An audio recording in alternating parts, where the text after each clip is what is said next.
The sandhill cranes cut a ragged line against the enormous Montana sky.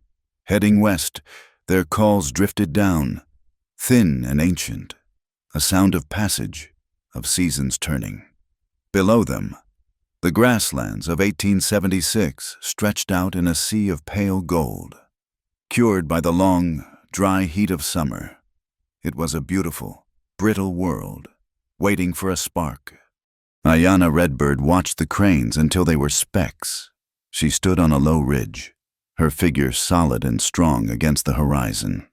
She was a woman built of the land itself, broad-shouldered, with hands that knew the work of skinning a buck, tanning a hide, and kneading dough for fry bread. Her dark hair was bound in 2 thick braids.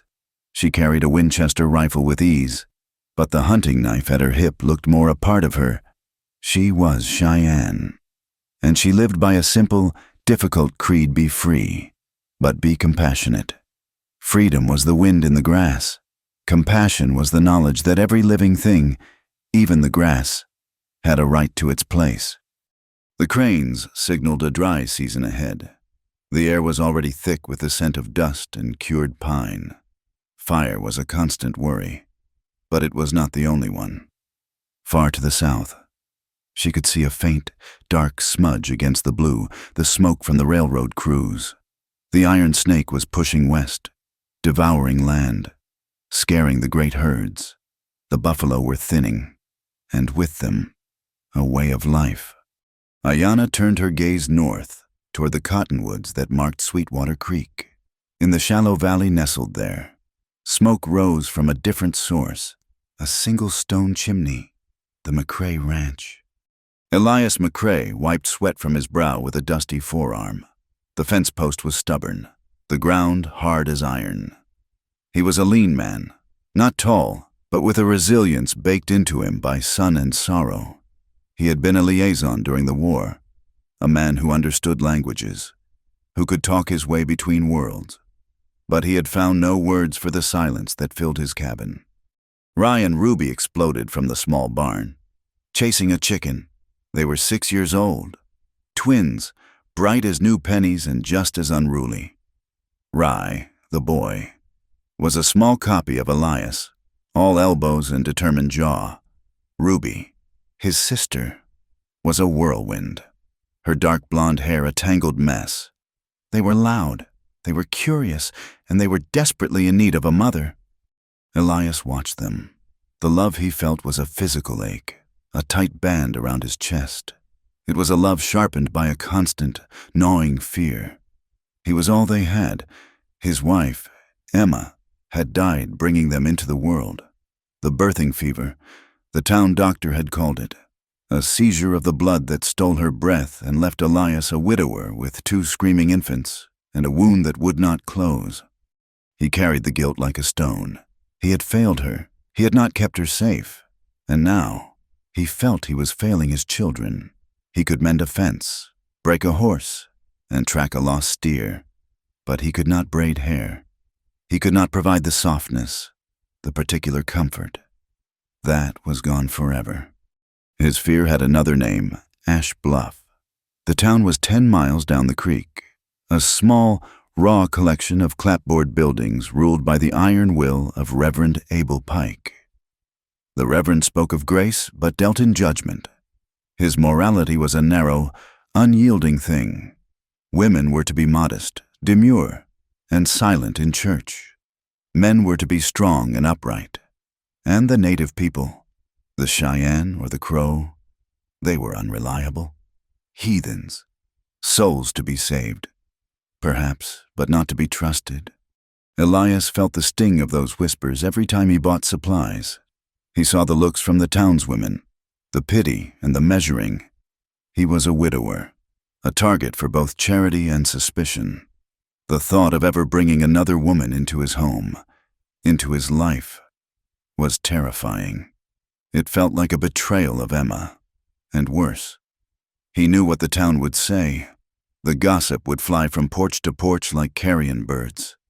That gossip had a new focus lately. The railroad, Silas Crowell was the name on the wind. A baron.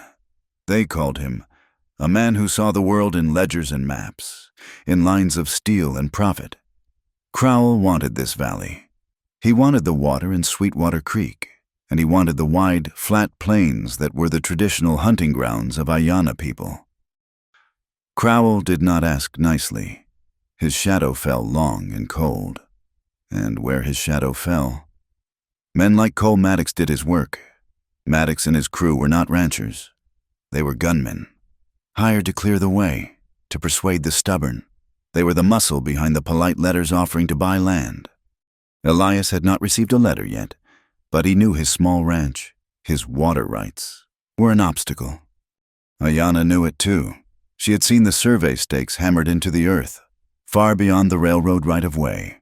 She had seen the tracks of shod horses where only moccasins or barefoot ponies should have been. She moved down from the ridge, her steps silent on the dry earth. She moved between worlds, a hunter, a trader.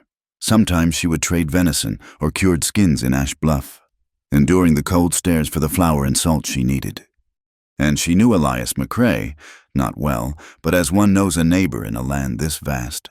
They had a history, brief and unspoken. Last winter, a wolf pack had cornered one of his new calves in a snowdrift.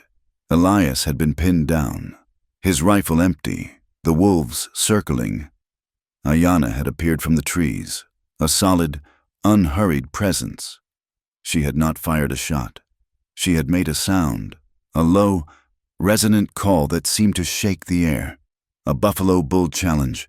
The wolves, confused and startled by this new, dominant threat, had scattered. She had helped him guide the calf back to the barn. He had offered her coffee, his hands shaking slightly. He was grateful. She saw that, but she also saw the other thing, the caution, the fear. Not of her precisely, but of what her presence in his yard meant. He was a man held captive by the ghosts in his house and the watching eyes of the town. They had parted with a nod, a respectful, careful distance. Now, Ayanna paused by the creek bed, well hidden by the cottonwoods. She watched the twins tumble in the dust. She saw the exhaustion in Elias as he finally set the post. She recognized the shape of his loneliness. It was a different shape from her own, but it was just as hollow. She looked west again, where the cranes had disappeared. The wind had died. The air was heavy, holding its breath. The smell of dust was stronger now, mixed with the faint, metallic tang of the railroad smoke. A storm was coming. She felt the truth of it in her bones. The cranes had warned her. It was not a storm of thunder or rain. It was a storm of greed, a storm of memory, and it was heading straight for the little ranch in the valley. The night came on cold. The dry grass whispered. Inside the small cabin, Elias McCrae was cleaning his rifle by the light of a single kerosene lamp. The twins, Rye and Ruby, were asleep in their shared trundle bed, two small mounds under a heavy quilt. The silence of the ranch was absolute, a deep, dark well. The first sound was not human. It was the sharp, panicked lowing of a steer. Elias was on his feet in an instant, the rifle in his hand. He blew out the lamp, plunging the room into darkness. He moved to the window. His heart stopped. The sky was not dark. It was a sick, flickering orange. His hay barn, his entire store of winter feed, was a tower of flame. He saw them then, dark figures on horseback. At least 4 of them, their faces masked by scarves. They were circling the barn, whooping, firing pistols into the air. One of them threw a final torch onto the roof of the cattle lean-to. Rage, cold and pure, flooded Elias. He burst through the cabin door, levered around into the chamber, and fired into the darkness, high, over their heads. The shot surprised them. The riders pulled up. Elias fired again, this time aiming at the dirt near the lead horse. The man cursed. But the gunfire, combined with the roaring fire, was too much for the cattle. The flimsy wooden gate of the corral splintered. The herd exploded outward. A stampede of terrified animals, thundering straight through the yard. The riders scattered, swallowed by the charging herd and the rolling smoke. Elias ran back toward the cabin, his heart pounding with a new, sharper terror. The stampede. The children. He yelled their names. The cabin door, which he had left open, was banging in the wind. He stumbled inside. The trundle bed was empty. The quilt was on the floor. They were gone. They must have woken, seen the fire, and run. Run out into the night, into the path of the stampede, into the smoke. He ran back outside, screaming their names.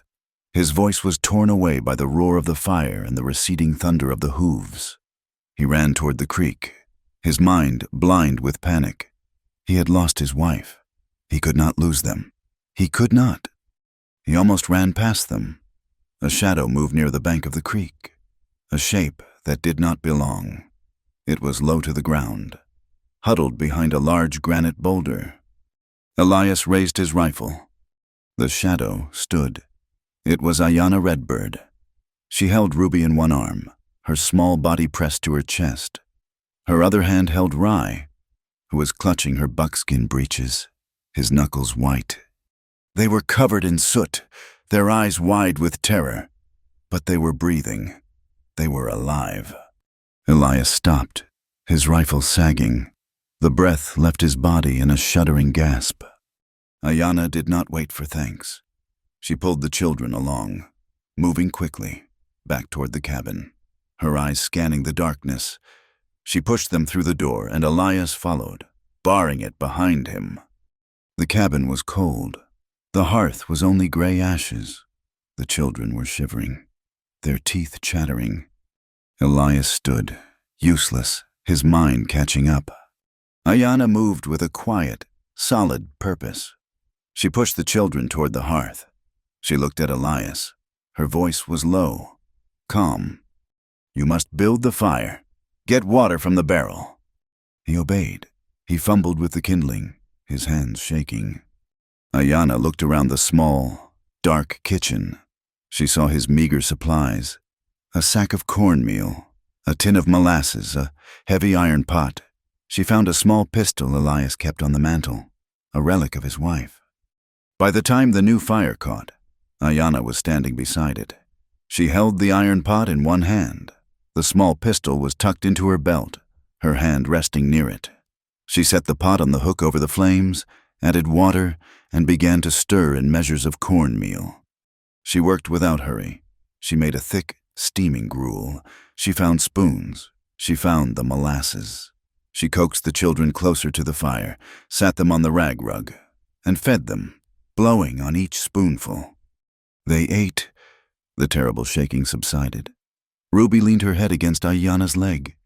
Rye just watched the fire, his small hand gripping the fringe on her shirt. Outside, the hay barn collapsed in a shower of sparks. The smell of burning grass and manure was thick. Ayanna went to the cabin door. She opened it a crack and inhaled.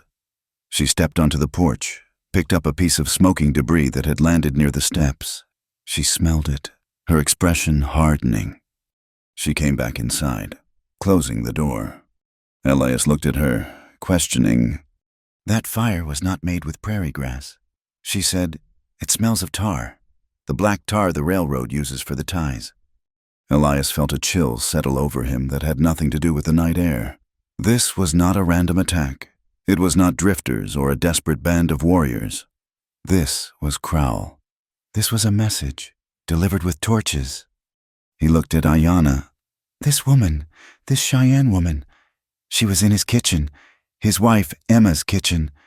She had his wife's pistol in her belt. His children were clinging to her as if she were salvation itself." A sudden, sharp defensiveness rose in him. The violation of his home by the riders was now tangled with this new, strange intrusion. He was grateful. His soul ached with gratitude. But he was also deeply unsettled. His hand tightened on the rifle he still held. Ayanna saw the shift in his eyes. She saw the fear, the confusion, the pride. She understood it.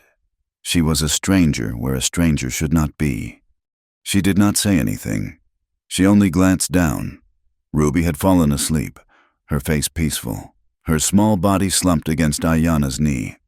Rai was dozing, his fingers still tangled in her shirt. The sight broke Elias. The defensive anger vanished, leaving only a bone-deep weariness. He had failed to protect them. She had not. He sat heavily in his chair. The kitchen was warm. It smelled of corn and sweet molasses and wood smoke. For the first time in 2 years, the cabin felt like a refuge. Dawn came, gray and grim. The hay barn was a black, smoking skeleton. The cattle were scattered across the hills. A horseman approached. It was John Henderson, a neighbor from 5 miles down the creek. He had seen the smoke plume at first light. Henderson reined in his horse, his face a mask of concern. "Elias," he called, "I saw the smoke. You have trouble." Elias walked out to meet him, his body stiff. Riders. They burned the hay. Henderson nodded, his eyes scanning the ruin. Then his gaze flickered to the cabin door. Ayana had just stepped out onto the porch, stretching the stiffness from her back. She had sat by the fire all night, watching the children. Henderson's face changed. The concern vanished, replaced by a tight, silent judgment. His eyes moved from Ayana to Elias and back. He noted her pistol, her buckskins, her place on the porch as if she belonged there. "Was she here?" Henderson asked, his voice quiet. Elias felt a flush of anger. "She saved my children. They were lost in the dark." Henderson nodded slowly, but his mind was clearly working. He was already shaping the story. A widower, a native woman, in his cabin, all night. The fire was bad, but this, in the eyes of Ash Bluff, was something else. This was gossip. "I will see if I can help round up your stock," Henderson said, his tone carefully neutral. He turned his horse and rode away, heading not for the scattered cattle, but back toward the path to town. The silence he left behind was heavy. "They will be back," Ayana said. She was looking at the tracks in the yard. The tar. This was a warning. Crowell wants this land. Elias knew it was true. He looked at the smoking ruin. No feed for winter, his herd gone, his children terrified. He was ruined. "I will stay," Ayana said. Elias turned. The proposal was shocking. "I will stay in the barn, the small one." She pointed to the tool shed. "I will hunt for you. There is bighorn sheep in the high rocks. Your children will eat meat. I will watch the ridges. I will know when they return." Elias opened his mouth to refuse. He thought of Reverend Pike. He thought of Henderson's cold eyes. He thought of what they would say. She spoke again, cutting off his refusal. "I will stay until we find the men who held the torches. Then I will go." He was trapped. Trapped by the town. Trapped by his fear. Trapped by the memory of Emma. He looked back at the cabin. Rai and Ruby were standing in the doorway, their faces pale. Ruby pointed. "The fire lady," Ruby whispered. That one word decided it. His children's safety was real. The town's judgment was just noise. He looked at Ayana. Her gaze was level. It was not a plea. It was a statement. "1 week," Elias said, his voice hoarse. "You can use the barn for 1 week to help track the stock." Ayana nodded once. 1 week, it was a start. Elias turned and walked toward the creek, needing to be alone. He had just invited a storm into his house to save him from a fire. The kitchen was warm. His children were safe. And he had never felt more afraid in his entire life. Ayana did not wait for the sun to be high.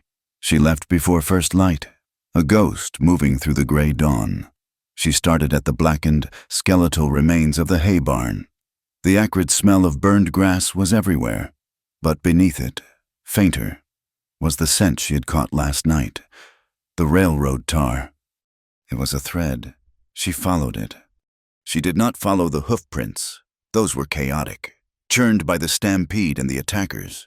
She followed the smell, and she followed the careless tracks of men on foot, men who had dismounted in the cottonwoods to light their torches. Her path led her away from the ranch, south, toward the raw, ugly scar of the new railroad line. The smell grew stronger, mixing with a sharp scent of newly cut pine and hammered steel. She moved through the rocks and scrub, staying low, her eyes scanning the ground. She found the spot where they had waited, a cluster of boot prints, deep and identical. They were not the worn, rounded heels of cowboys. These were government-issue boots, the kind soldiers or hired guards wore, men who marched. Beside the prints, half hidden under a sagebrush, she found it, a small brass cylinder, glinting in the new sun, a shell casing. She picked it up. It was from a Sharp's carbine, a powerful rifle, but it was the caliber, 50-70, not common, used by the Army, and by men who liked to show off their firepower. Men like Cole Maddox and his crew. She had heard tales of the rifles they carried. She pocketed the casing and moved on, until she reached the new railroad bridge. It was a massive trestle of raw yellow pine, spanning Sweetwater Creek. The air here reeked of the tar used to seal the pilings. This was the source. The men had dipped their torches directly into the railroad's own supply barrel. It was a message, signed by the company itself. Back at the ranch, Elias faced his own cold reality. He had 2 hungry children and a scattered herd. He needed supplies. He needed to go to town. The thought filled him with dread. He left Ayanna with a quiet instruction. Watch the children. Keep them close. Her nod was all the assurance he needed. He saddled his horse, his back aching with fatigue, and rode toward Ash Bluff. The town felt different. The whispers seemed to start the moment he tied his horse to the hitching post. He saw John Henderson talking to a group of men outside the general store. They went silent when they saw him. Henderson gave him a curt, unfriendly nod. Inside the store, Mrs. Pike, the Reverend's wife, was at the counter. She looked at Elias as if he were something unclean. Her lips pursed. He bought his flour and beans, paid his coin, and endured her silence. As he was loading his saddlebags, a man stepped out of the land office. He was dressed in a fine Eastern suit, his boots polished, a silk vest covering a prosperous belly. It was Silas Crowell. "Mr. McCrae," Crowell said, his voice smooth and friendly. "A terrible business at your ranch, I hear. Just terrible." Elias stiffened. News traveled fast. Crowell shook his head, a mask of sympathy. "This is a hard land. Mr. McCrae, hard and dangerous. A man alone. With children, it is a heavy burden, perhaps too heavy." "I am managing," Elias said flatly. "Are you?" Crowell gestured to the surrounding hills. "The railroad brings progress, but it also brings friction. Unfortunate, but true. I am prepared to offer you a generous price for your valley, enough to take those children somewhere safe, somewhere civilized. I will even guarantee your security until the papers are signed." Elias looked at the man. The polite words, the dead eyes. This was the man who had sent fire to his home. "My land is not for sale," Elias said. Crowell's smile tightened. "Think on it. Mr. McCrae, a man must know when to protect his assets. And his family. It would be a tragedy if he lost both." Crowell tipped his hat and walked away, leaving Elias shaking with a quiet rage. He was halfway to his horse when another voice stopped him. "Brother McCrae." Elias turned. Reverend Abel Pike stood on the boardwalk, his tall frame casting a long shadow. He was a man who looked carved from granite, his face severe, his eyes holding a burning certainty. "A word, Elias," the Reverend said, his voice low and grave. He steered Elias away from the street, into the narrow alley beside the church. "The town is concerned for you. Elias, concerned for the souls of your children." "My children are fine," Elias said, his defensiveness rising. "Are they?" Pike leaned closer. "I hear you have taken in a woman, a Cheyenne. She is living in your home." "She is in my barn. She saved my children from the fire your friend Crowell started." Pike ignored the accusation. He raised a stern finger. "Do not play with semantics. Elia, you have an unmarried heathen woman on your property, near your innocent children. It is an offense. It is a source of moral contamination. Elias felt the blood drain from his face. The law, Elias, Pike continued, is clear on the matter of guardianship. The town, the church, we have a duty. If a father is found to be unsuitable, if he is living in a way that endangers the moral character of his children, the court can be petitioned. The children can be removed. For their own good. The threat was unmistakable. It was not a warning. It was a promise. Your ranch or your children. Aya stood frozen. This was a deeper violation than the fire. This was a knife pointed at his heart. Think on your duty, Brother McCrae. Cleanse your home.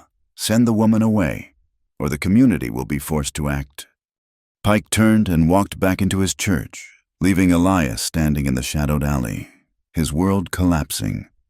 While Ellis was in town, Ayanna did not sit still. She knew the tracks she found were only half the story. She left the children playing in the creek bed, where she could watch them from the ridge, and moved south again, paralleling the railroad line. She saw them before they saw her, a group of 5 riders, leading a pack mule. They were not railroad workers. They were Maddox's men. They carried the same Sharp's carbines. She dropped flat, crawling behind a cluster of juniper. She watched them ride past. Cole Maddox was not among them, but she recognized the man in the lead, a hard case named Dutch. And then she saw the last rider. He was younger than the others, and he rode with a slump, as if he did not want to be there. He turned his head to scan the ridge, and the sun hit his face. Ayanna's breath caught. She knew that face. She had seen it at Emma McCrae's funeral, standing stiffly beside Elias, his eyes red. It was Caleb Boone, Emma's brother-in-law, her sister's husband, uncle to Ryan Ruby. Ayanna watched, her mind racing.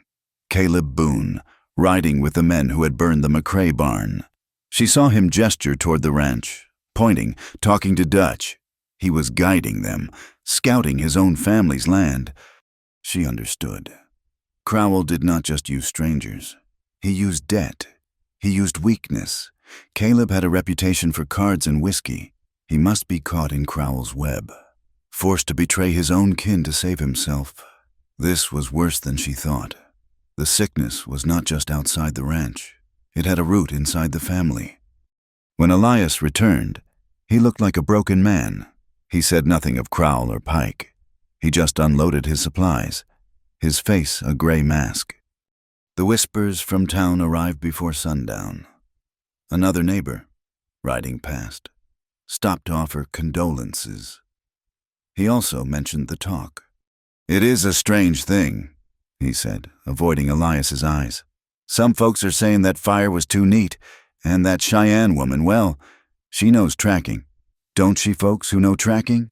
They also know how to set a fire and hide the tracks." Elias had simply stared at the man until he stammered an excuse and rode off. The accusation was absurd, poisonous. They were twisting her skill, her help, into a weapon. That evening, the cabin was thick with unspoken fear. Elias sat at the table, staring at the wood grain. The children were quiet, sensing the tension. Ayanna took the cornmeal. She added precious water, a little salt, and the last of the molasses. She shaped small, flat cakes and fried them in the last of the bacon grease. The smell that filled the cabin was warm, sweet, and comforting. It was the smell of home. She gave a cake to Rye and one to Ruby. They ate, their faces brightening. Ruby, her cheeks sticky, looked up at Ayanna. "You are an angel," she said, her voice full of 6-year-old certainty. "You make honey cakes. You are the angel cook." Rye nodded, his mouth too full to speak. Elias looked at his children, a real smile. Not a twitch, but a genuine, bright flash of happiness. He had not seen that since before Emma. He looked at Ayanna, this strong, quiet woman who was being called a demon in town, was an angel in his own home. The contradiction was staggering. He felt a rush of gratitude so fierce it choked him. Later, after the children were asleep, they stood on the porch.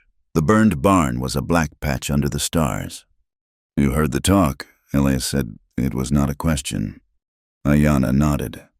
He told her then. He told her about Pike, about the threat to his children. His voice was low, rough with despair. "They will take them from me." Ayanna was silent for a long time. She looked at the sky, at the pattern of the stars. "I will find the men who held the torches," she said. Elias shook his head. "It does not matter. It is my word against the town, against the Reverend." "I will find proof," she said, her voice absolute.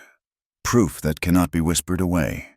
I will do it in 7 moons, 7 days." She turned to face him. Her gaze was not fierce. It was steady, and it held a sadness he recognized. "When I was a girl," she said, "my younger brother, Brighthawk, was out checking his snares. He was small, but very brave.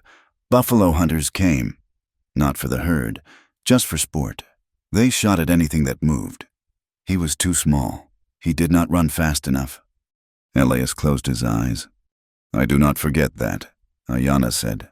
"I do not forget the smell of the black powder smoke or the sound of the greed.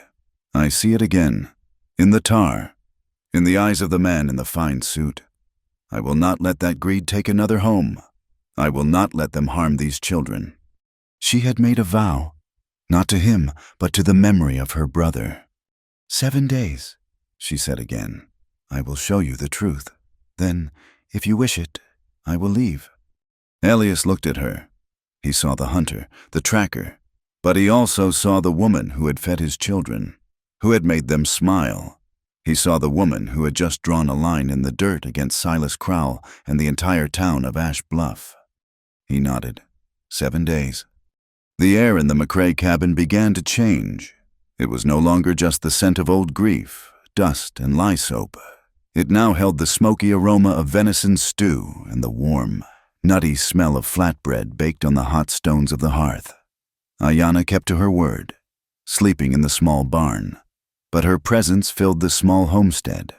She had taken her rifle into the high rocks and returned with a young buck, and the cabin was suddenly, blessedly, full of food. The children orbited her. They were wary at first, but her quiet competence drew them in. Ruby's hair was a constant, tangled mess. Elias had tried, his clumsy fingers only making the knots worse, his efforts often ending in tears. One morning, Ayanna sat Ruby on the porch step.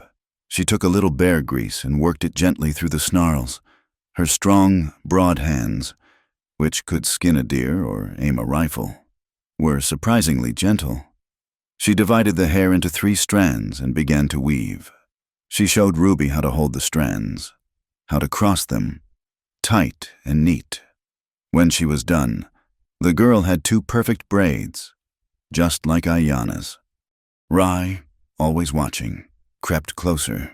He saw Ayanna mending a broken bridle strap. She did not use a needle, but a sharp awl and a strand of sinew. She showed him a knot, a tracker's hitch that could hold a house or be undone with a single pull.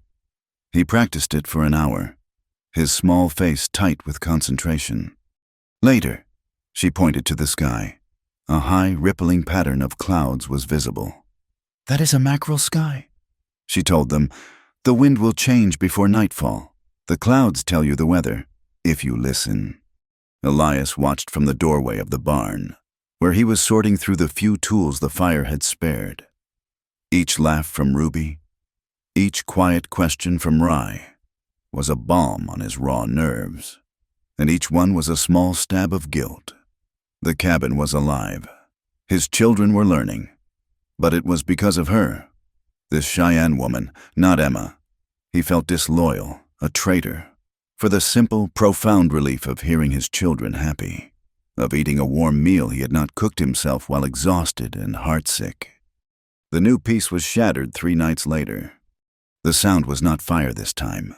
It was a high, thin howling, wolves.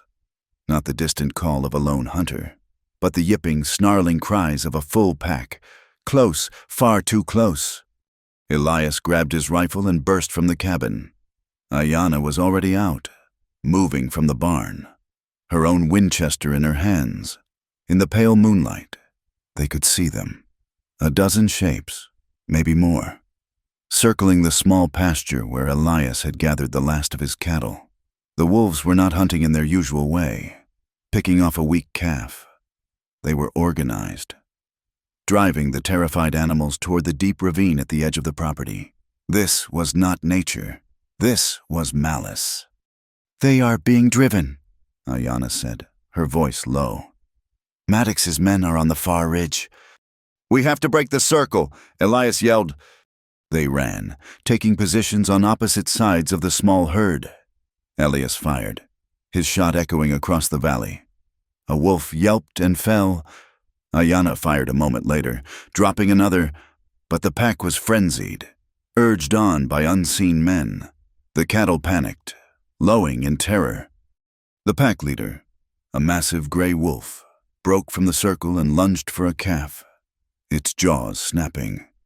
Elias raised his rifle again, but the animals were moving too fast, a chaotic mass of shadows. Then Ayanna did something that froze his blood. She lowered her rifle, cupped her hands to her mouth, and let out a sound. It was not a human sound. It was a deep, guttural, vibrating grunt, a sound of profound and ancient power. It was the challenge of a bull buffalo, a sound of territory and dominance that shook the very ground. The wolves stopped, every single one. They froze, their heads coming up, their ears flat. They were predators, but that sound spoke of a fight they could not win, of a creature that did not fear them. The gray leader, snarling at the calf, let it go. It looked toward the sound, tucked its tail, and bolted into the shadows. The rest of the pack dissolved after it, vanishing into the night. The silence that fell was absolute, broken only by the panting of the cattle. Elias walked slowly across the pasture, staring at Ayanna. She was calmly reloading her rifle. "What in God's name was that?" he finally managed to ask. "An old sound," she said, her breath pluming in the cold. "Wolves respect the bull. They do not always respect men with guns. They are gone, but Maddox will be back." He knew she was right. This, too, was a message. Crowell would not just burn him out. He would tear him apart, piece by piece. The wolf attack pushed Elias past his fear of the town. He needed help, a different kind of help. The next morning, he rode to Ash Bluff. He avoided the general store and the church. He stopped at a small, new sign hanging outside a tiny office wedged between the smithy and the land office. It read, "Nora Bell, Attorney at Law." He stepped inside. A young woman, not more than 25, looked up from a desk covered in books. She had sharp, intelligent eyes and wore a practical wool skirt. "Mr. McCrae," she said, before he could speak. "I heard about your fire, and the wolves. Please, sit." Elias, surprised she knew his name, told her everything. He told her about the tar, the boot prints, and the shell casing Ayanna had found. He told her of Crowell's polite, veiled threat, and he told her of Reverend Pike's promise to take his children. Nora Bell listened, her expression growing harder with every word. She took notes. "Reverend Pike is threatening custodial interference," she said, her voice crisp. "It is a disgusting tactic, but a common one, and he can do it if Judge Miller is in his pocket, which he is. But Pike is just Crowell's dog. Crowell is the one we must fight."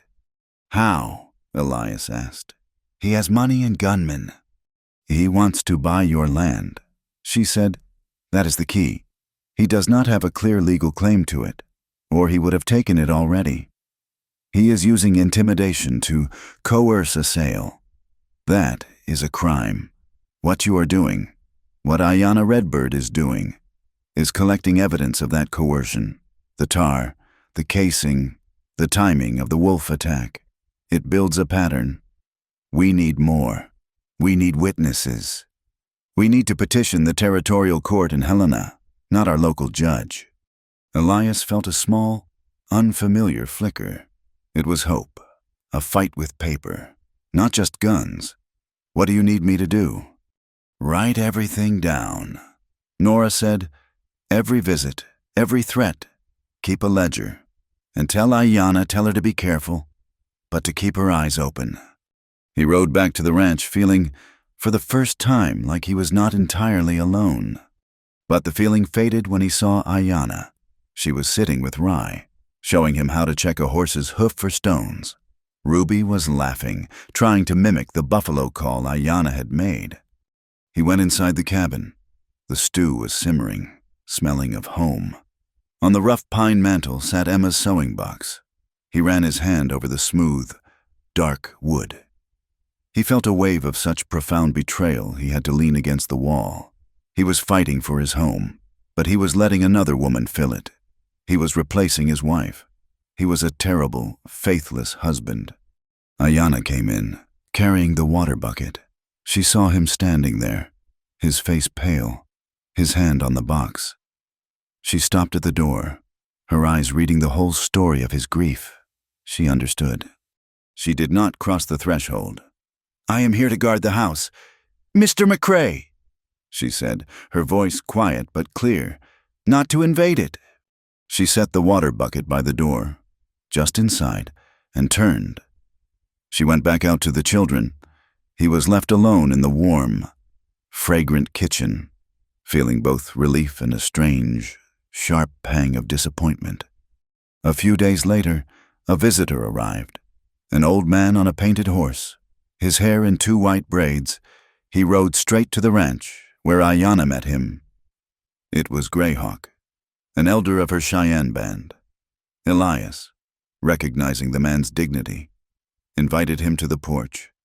Ayanna served him stew, and they ate in a companionable silence. Finally, Greyhawk spoke. He did not look at Elias, but at the raw, yellow pine of the railroad trestle visible in the distance.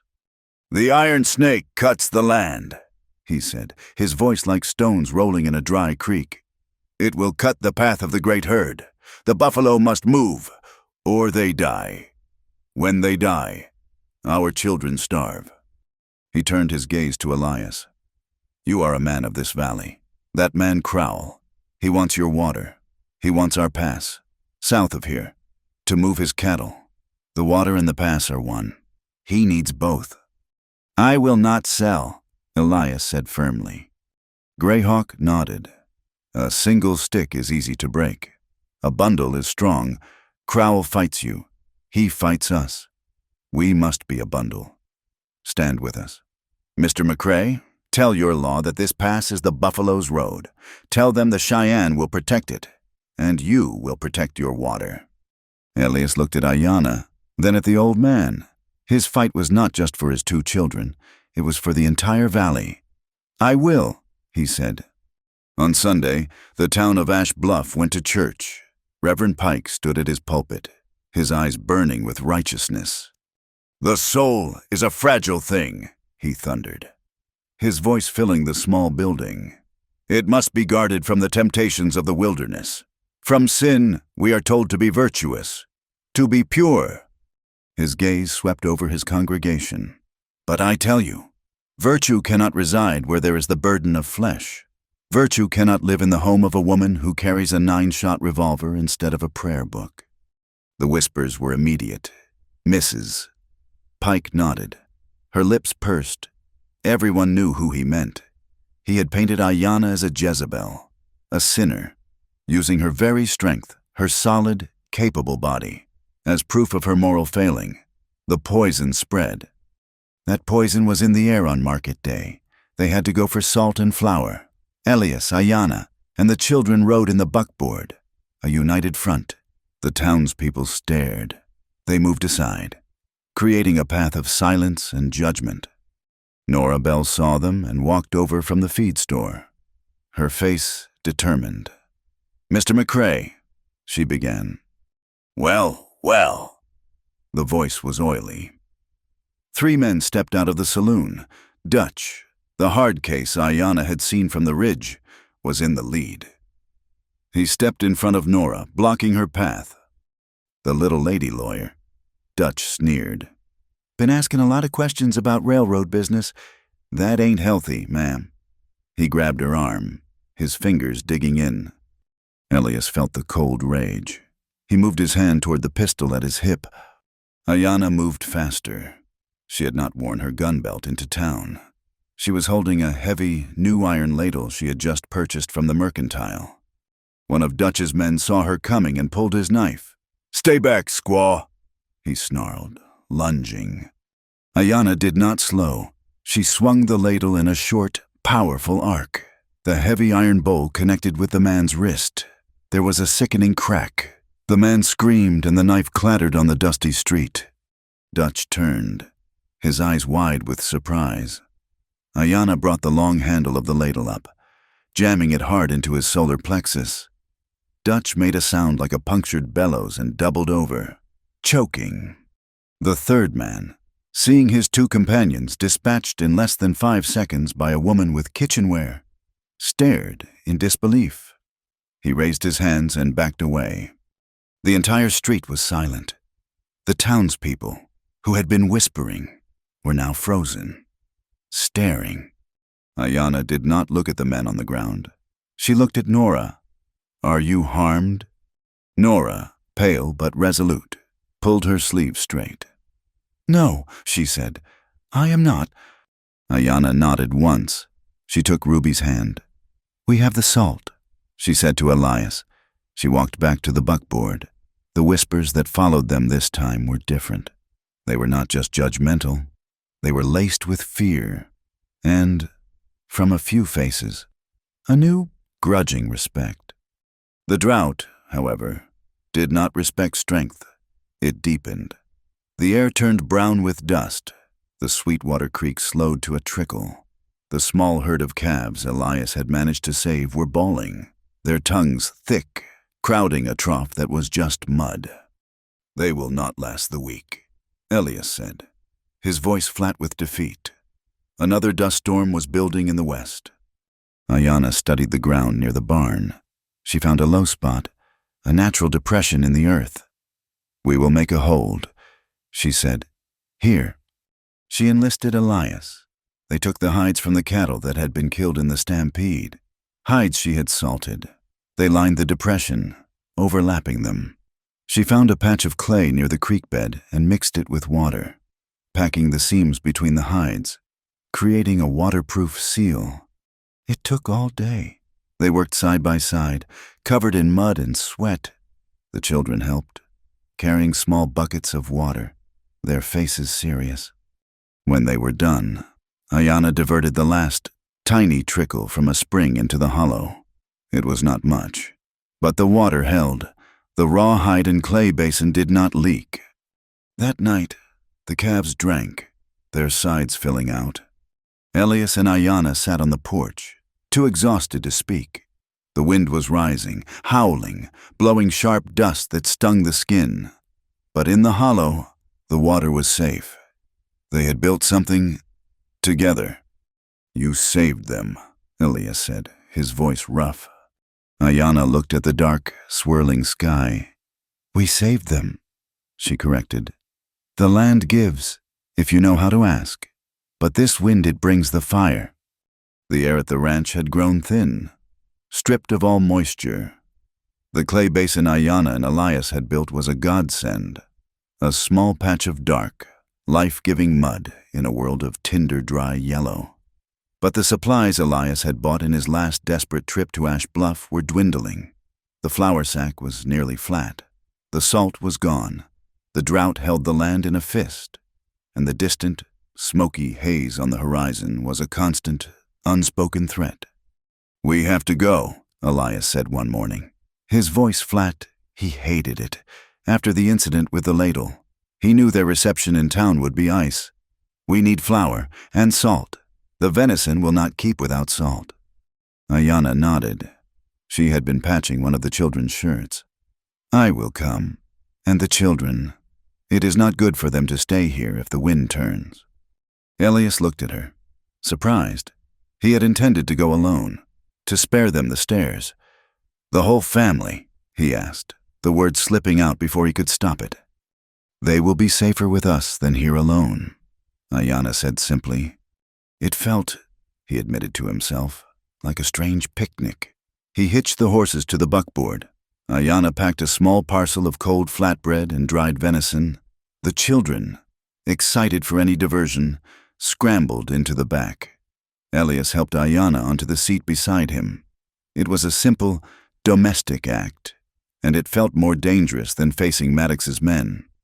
As they rode, he was acutely aware of her presence next to him, her solid, strong shoulder, her hands, resting quietly in her lap. She wore her buckskins, practical for a land that held snakes and thorns. But in his mind, he saw her through the eyes of the town. She was not a demure woman in calico. When the buckboard rolled onto Main Street, Ash Bluff stopped. It was not a subtle thing. It was a sudden, jarring cessation of noise and movement. The blacksmith, his hammer raised, held it in the air. Men lounging on the boardwalk of the saloon stopped talking, and, as if summoned by the very sight of them, Mrs. Pike and two of her churchwomen emerged from the mercantile, their faces set like cold cement. Elias reined in the horses, his knuckles white on the leather. He felt the judgment like a physical weight, a heat on the back of his neck. The whispers began. They were not quiet whispers. They were stage whispers, intended to be heard, to sting, to punish. "Look at that," one of the women said, her voice dripping with vinegar. "Riding in like he's proud of it." And her, another joined in. "After she brawled in the street like a man. It is shameful. No decency." Mrs. Pike herself delivered the final, cutting remark. She looked at Ayanna's broad, capable form, and then at Elias. "The Reverend was right," she said, loud enough for the entire street to hear. "A burden of flesh. She is built like a draft horse, not a woman. She is too fierce to wed. No proper man would ever take her in." Elias flinched. He felt a hot, protective rage, but it was tangled with a deeper, awful embarrassment. He hated the town for their poison, but he also hated himself for feeling the sting of it. Ayanna did not move. Her face was impassive, her gaze fixed on the horizon, as if the women were nothing but buzzing flies. Ruby, however, had heard. She had been chattering to Rye, but the sudden silence and the sharp, ugly tone of the women made her stop. She did not understand the words, but she understood the attack. She saw the women staring at Ayanna. Rye, always protective, climbed over the seat. He stood beside his father, his small fists balled up. He knew the word fat was an insult. He had heard boys use it, but in his mind, Ayanna was just solid. She was warm. She was the angel cook. He pointed a small, dirty finger at Mrs. Pike. "She is not," he shouted, his voice high and piping. "She is our angel." Ruby, sensing her brother's charge, joined in. She twisted the insult she had half heard, mixing it with her brother's defense, and yelled with all the power of her 6-year-old lungs. "She's fat, but an angel. Daddy." The street went dead silent. The hammer in the blacksmith's hand fell with a dull thud. A horse snorted. "Mrs." Pike's mouth dropped open. The sheer, innocent honesty of the children's cry, their complete misunderstanding and simultaneous defense, had shattered the malicious intent. The poison was neutralized by truth. Elias froze, his entire face flooded with a deep, painful red. He looked at the gaping townswomen. He looked at his children, defiant and righteous. He looked at Ayanna. Her expression had finally broken. She was looking at Rye and Ruby, and there was a stunned softness in her eyes, a hint of moisture that caught the harsh sunlight. And in that second, Elias' shame evaporated, replaced by a sudden, surging wave of pride so powerful it almost buckled his knees. He laughed, a short, sharp, real laugh. He reached down and pulled Rye close with one arm, then took Ruby's hand. He stepped down from the buckboard and deliberately, publicly, stood right beside Ayanna, closing the gap. He had made his choice. Well, a new voice cut in. Nora Bell, the attorney, stepped off the boardwalk, a small smile on her face. She adjusted her spectacles and looked directly at Mrs. Pike. "You are not afraid of her fierceness, ladies," Nora said, her voice clear and carrying. "You are afraid because you have forgotten what courage looks like." She nodded once, a sign of respect, to Ayanna. She tipped her hat to Elias. "Mr. McCrae." Then she continued down the street, leaving the women sputtering in her wake. Elias, his heart still pounding, bought his flour and salt. The transaction was swift, the storekeeper suddenly polite, his eyes avoiding Elias's. The ride back to the ranch was quiet, the children having exhausted their righteous anger, now playing a game with a piece of string in the back. Elias pulled the wagon off the trail into a small grove of cottonwoods by the creek. The trickle of water was barely there, but the shade was deep. Let's eat here," he said. They ate the simple meal in silence. The children chased a lizard. Elias finally spoke, his voice low. "I was proud of them today, but for a second, when they shouted, I was ashamed." He looked at his hands. "I felt disloyal, to Emma, as if by standing with you, I was letting those women tarnish her." He finally looked at her. "I am afraid," he admitted.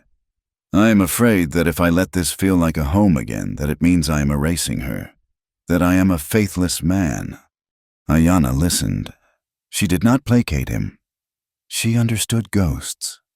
She reached into a small leather pouch at her belt and took out a thin braid of dried sweetgrass. "My younger brother, Brighthawk," she said, her voice very soft. "The one the hunters killed. For a long time, my heart was a stone. I thought if I laughed, or if I ate and enjoyed the food, that I was forgetting him, that I was betraying him." She struck a match and lit the end of the braid. A thread of clean, sweet smoke rose into the dry air. "My grandmother taught me this," she said, wafting the smoke with her hand. "We do not burn this for the dead. They are free. We burn it for ourselves, to remind our own hearts that we are still alive, that we must still breathe." She held the smoking braid out. "Every time I save a person, every time I feed your children, and they smile, I am not forgetting my brother. I am honoring him. I am doing the thing he can no longer do." Elias watched the smoke curl and rise, carrying the scent of sweet hay and sunshine. Honoring. The word settled in his chest. Living was not betraying. It was honoring. He looked at her strong hand, holding the braid. Slowly, he reached out and laid his own hand over hers, his fingers covering her knuckles. It was not a caress. It was an anchor, a shared understanding, heavier and more real than any passion. They sat in the shade, their hands clasped, the sweet smoke rising between them. The peace was broken on the ride back. As they neared the ranch, Ayanna suddenly held up her hand, signaling for him to stop. "What is it?" "The wind," she said. "It smells wrong." He sniffed. He smelled only dust and the distant, smoky haze. "The fire." "No, not fire. Chemicals." She slid off the buckboard. "Get the children home. Bar the door. Wait for me." She moved into the brush, vanishing like a shadow. Elias did as he was told, his heart suddenly cold. Ayanna did not go to the ranch. She moved south, toward the railroad bridge. The smell was stronger here. She crept through the dry scrub, her moccasins making no sound. She reached the massive trestle and looked down. There, jammed into the crevices between the heavy pine supports, were sticks of dynamite. 4, 5 of them. Wires ran from them, thin and copper, leading into the brush on the far side. It was a trap. She examined the ground. It was sloppy. The wires were barely hidden. And near the bank, in a patch of damp earth, was a single, perfect moccasin print. She knelt, She touched the edge. It was too sharp. The pattern too perfect. It was a fake, pressed into the mud by a boot, designed to be found. Crowell was moving. He was going to blow the bridge and blame her people. He was starting a war. She was rising to leave when she heard a horse. She froze, pulling herself into the shadows under the bridge. A lone rider picked his way down the creek bed. He stopped near the bridge, his eyes scanning the supports. He looked haunted, his face pale and unshaven.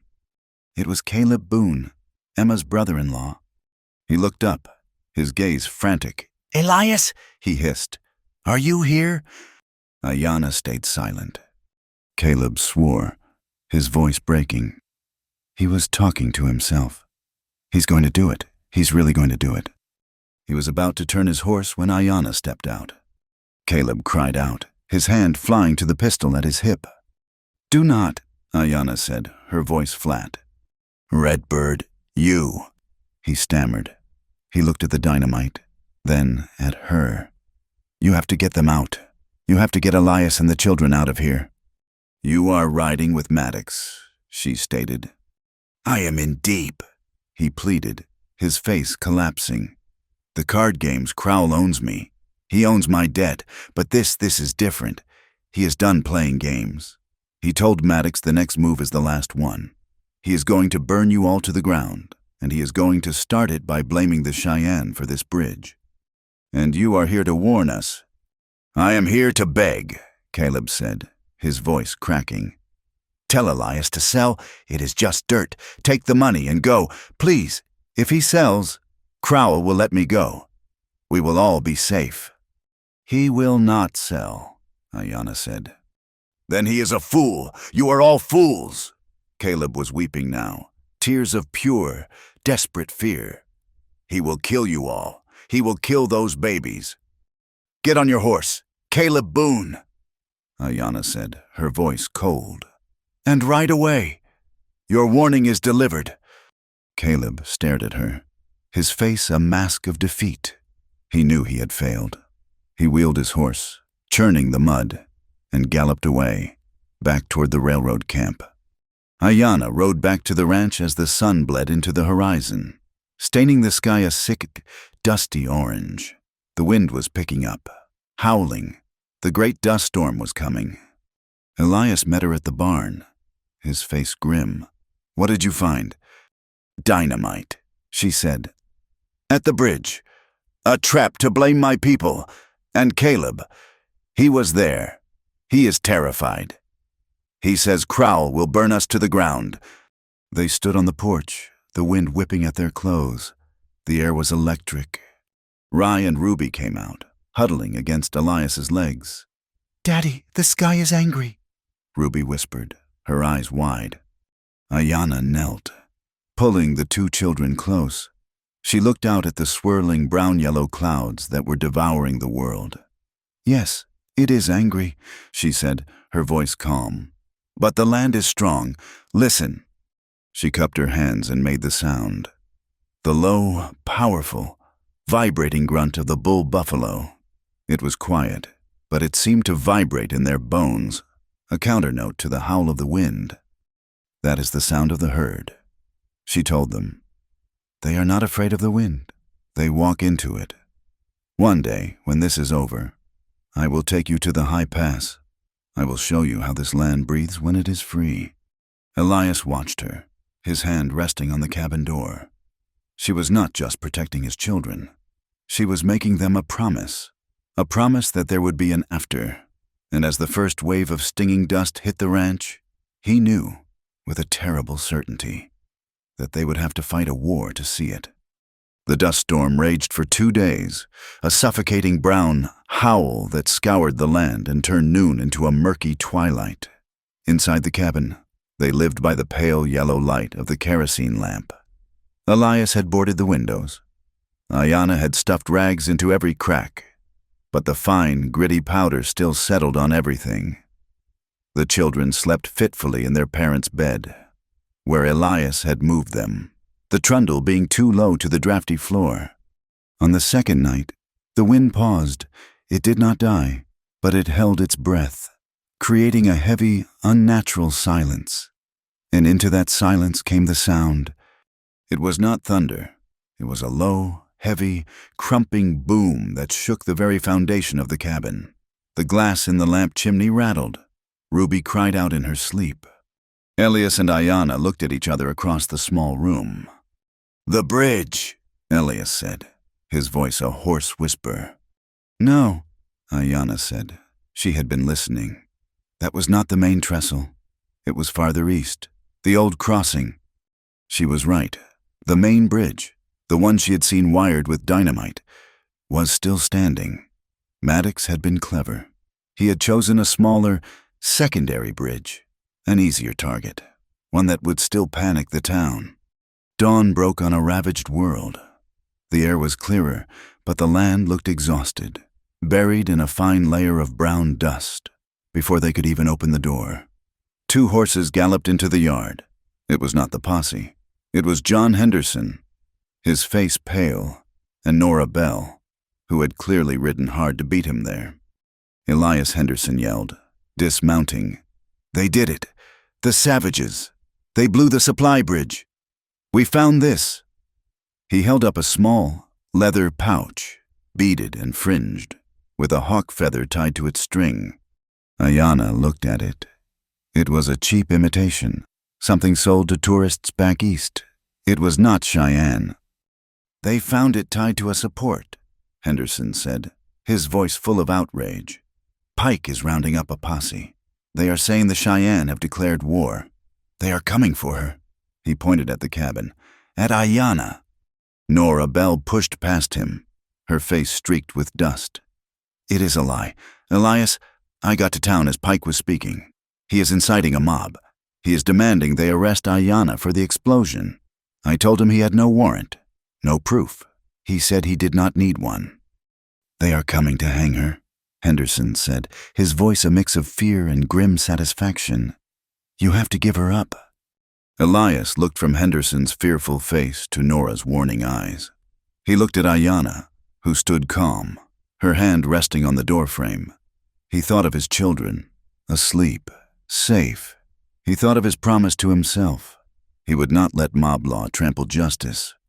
He stepped onto the porch. "John, you get on your horse and you ride home. There is no one here but my family." "Elias, you cannot," Henderson pleaded. "They will burn you out for real." "Go," Elias said, his voice flat. Henderson stared, then scrambled onto his horse and galloped away. Nora spoke quickly. "They will be here in 20 minutes. They are armed, and Pike has them convinced this is a holy war." "Get the children," Elias said to Ayanna. He did not bar the door to fight. He ran to the barn. He saddled his horse and Ayanna's mare. Ayanna came from the cabin, Ruby in her arms, Rye holding her hand. "Where?" Nora asked. "Greyhawk's Canyon," Elias said. "They will not find her there." He lifted Rye onto the saddle in front of him. Ayanna mounted, settling Ruby securely on her lap. "Elias," Nora said, grabbing his bridle. "This makes you an outlaw, too. They will say you are an accomplice." "Let them," he said. "Meet us there. We need a plan, a real one." He looked once at his small, silent cabin, then kicked his horse, following Ayanna as she led them into the maze of dry arroyos, disappearing into the ravaged land just as the first riders of the posse crested the ridge. The canyon of Greyhawk was a hidden sanctuary, a deep, winding cut in the earth with high rock walls. Invisible until you were upon it, Greyhawk met them, his face impassive. He had seen the smoke. He had heard the explosion.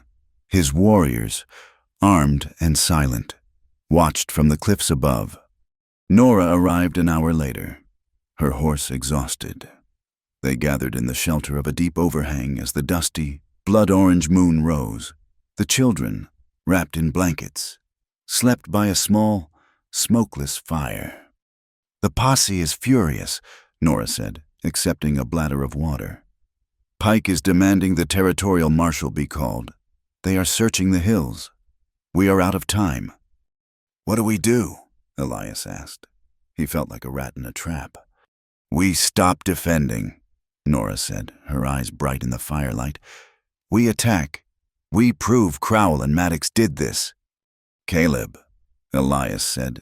He is the key. Caleb is a broken man, Ayanna said, her voice quiet. He will not talk. He will only weep. Then we need something that cannot be scared, Nora said. The law runs on paper. The railroad runs on paper.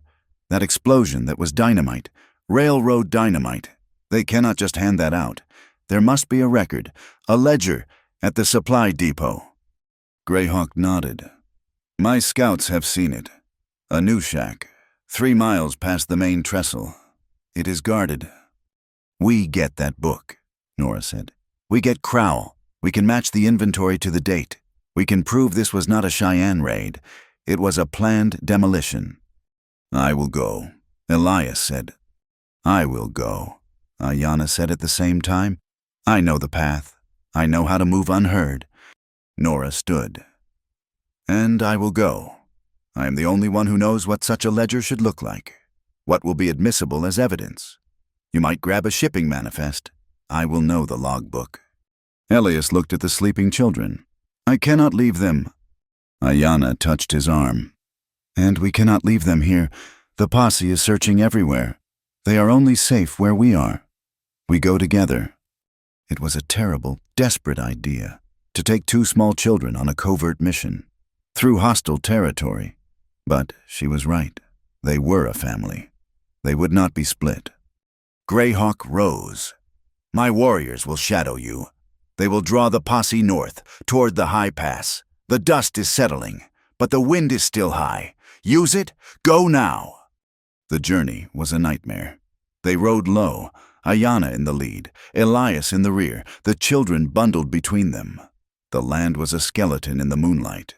The wind was a high, thin scream that covered the sound of their hooves. As they approached the railroad line, the smell in the air changed.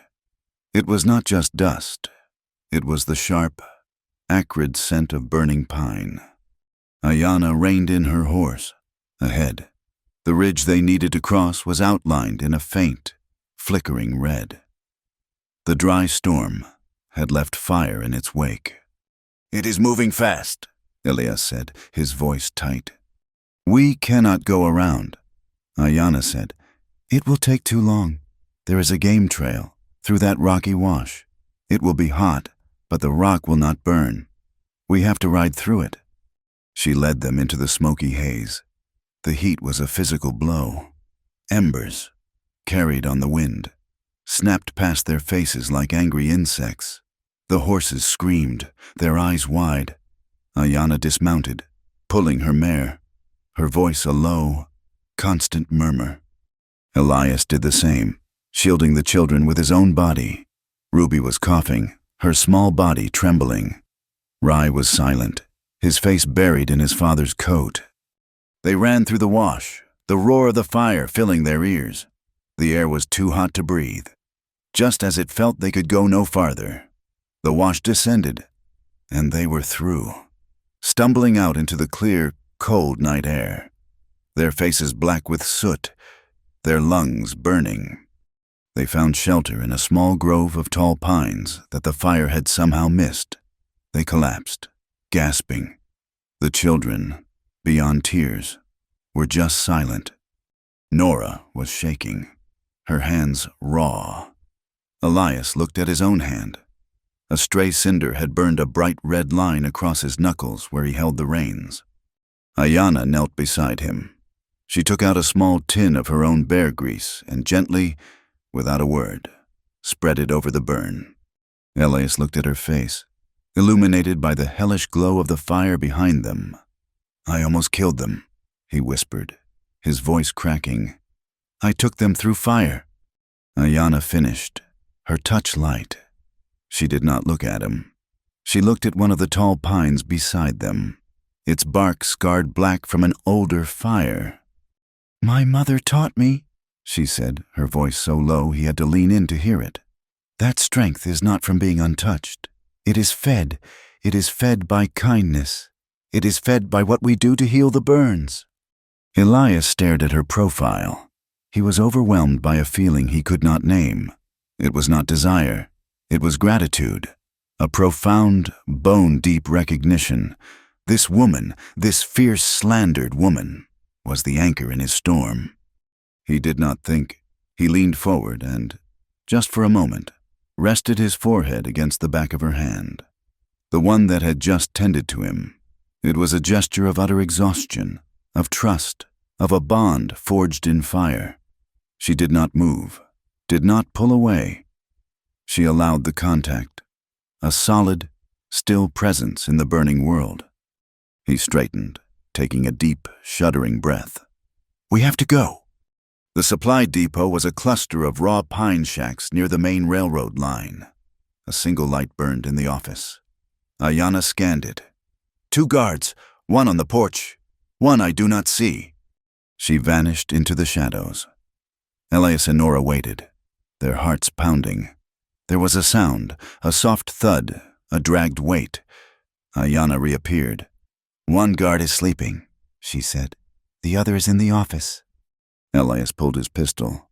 "Nora, stay here, with the children." "No," Nora said. "I am the witness. I must see it." Ayanna moved first, a shadow at the side of the building. She peered through the dirty window. "He is at the desk, facing away." Elias took a breath and kicked the door open. He had the pistol leveled at the man's back before the guard could even turn his chair. "Do not move." Nora was right behind him, her eyes sweeping the room. "The ledger. Where is the explosives log?" The man, terrified, pointed a shaking finger at a shelf. Nora seized the heavy, leather-bound book. She wet her thumb and flipped the pages, her eyes scanning. "Yes, here to Dutch. 4 sticks. Purpose Bridge Clearing. It is signed by the foreman, and it is dated 2 days ago." She clutched the book to her chest. "We have him! Ellis, we have him!" They backed out of the shack, Elias keeping the guard covered. "Into the dark," he said. They stepped off the porch and into the barrel of a rifle. "Well, now," said Cole Maddox. He stepped out from behind a stack of barrels, a cold smile on his face. Dutch was with him. "Looks like you found our paperwork. I'm afraid it is overdue." Behind them, a third figure stumbled into the light. It was Caleb Boone, his face a white, sweating mask of terror. "Give me the book, lawyer," Maddox said, leveling his rifle at Nora's chest. "No," Nora said, her voice shaking but firm. "Caleb," Maddox sighed, as if bored. "Take the book from the lady. You owe me that, I believe." Caleb took a stumbling step forward, his hand out. "Nora, please," he whimpered. "Just give it to him. He will let us go." "He will kill us all, you fool," Nora said. Maddox laughed. "She is right about that." He sighted down the rifle. "Fine, I will take it off your body." He was aiming at Nora. His finger tightened on the trigger. "No!" Caleb screamed. It was not a plea. It was a roar. He threw himself forward, shoving Nora hard, knocking her to the ground. The rifle exploded. The sound was deafening. Flat in the night. Caleb cried out, a high, strangled gasp, and spun, collapsing to the ground. He clutched his shoulder, a dark, spreading stain already soaking his shirt. Elias dove, pulling Nora and Rye behind the barrels. Ayanna, who had been circling, fired from the darkness. Her shot splintered the wood near Dutch's head. "Damn that woman!" Maddox yelled, firing back into the shadows. They were pinned. Maddox and Dutch were between them and the horses. Caleb was groaning on the ground. Then Ayanna heard it. Below the ringing in her ears, below the shouting, a low, distant rumbling. The ground was vibrating. She looked north, the high pass, the fire, the storm it had moved the great herd. She crawled to Elias. "The buffalo," she whispered, her voice urgent. "They are coming. They are running from the fire. Get ready." "What? We cannot run from them. We run with them. It is our only cover." She looked out into the darkness, toward the growing thunder. She cupped her hands to her mouth, and in a pause in the gunfire, she let out the call. The deep, rolling, powerful grunt of the bull. An answering call, a sound of the herd itself. The rumbling grew louder. It was not a sound anymore. It was the world, shaking. The thunder of the approaching herd was a living thing, a vibration that came up from the soles of their boots and shook their teeth. Cole, Maddox, and Dutch turned, their faces pale, their eyes wide with animal terror. The ground itself was moving. "Run!" Ayanna yelled, her voice a sharp command, not a plea. "With them now!" She did not run to the horses. She ran to Caleb, who was groaning on the ground. Elias was there a second later. Together, they hoisted the wounded man, his arms slung over their shoulders. He was a dead weight, his boots dragging in the dirt.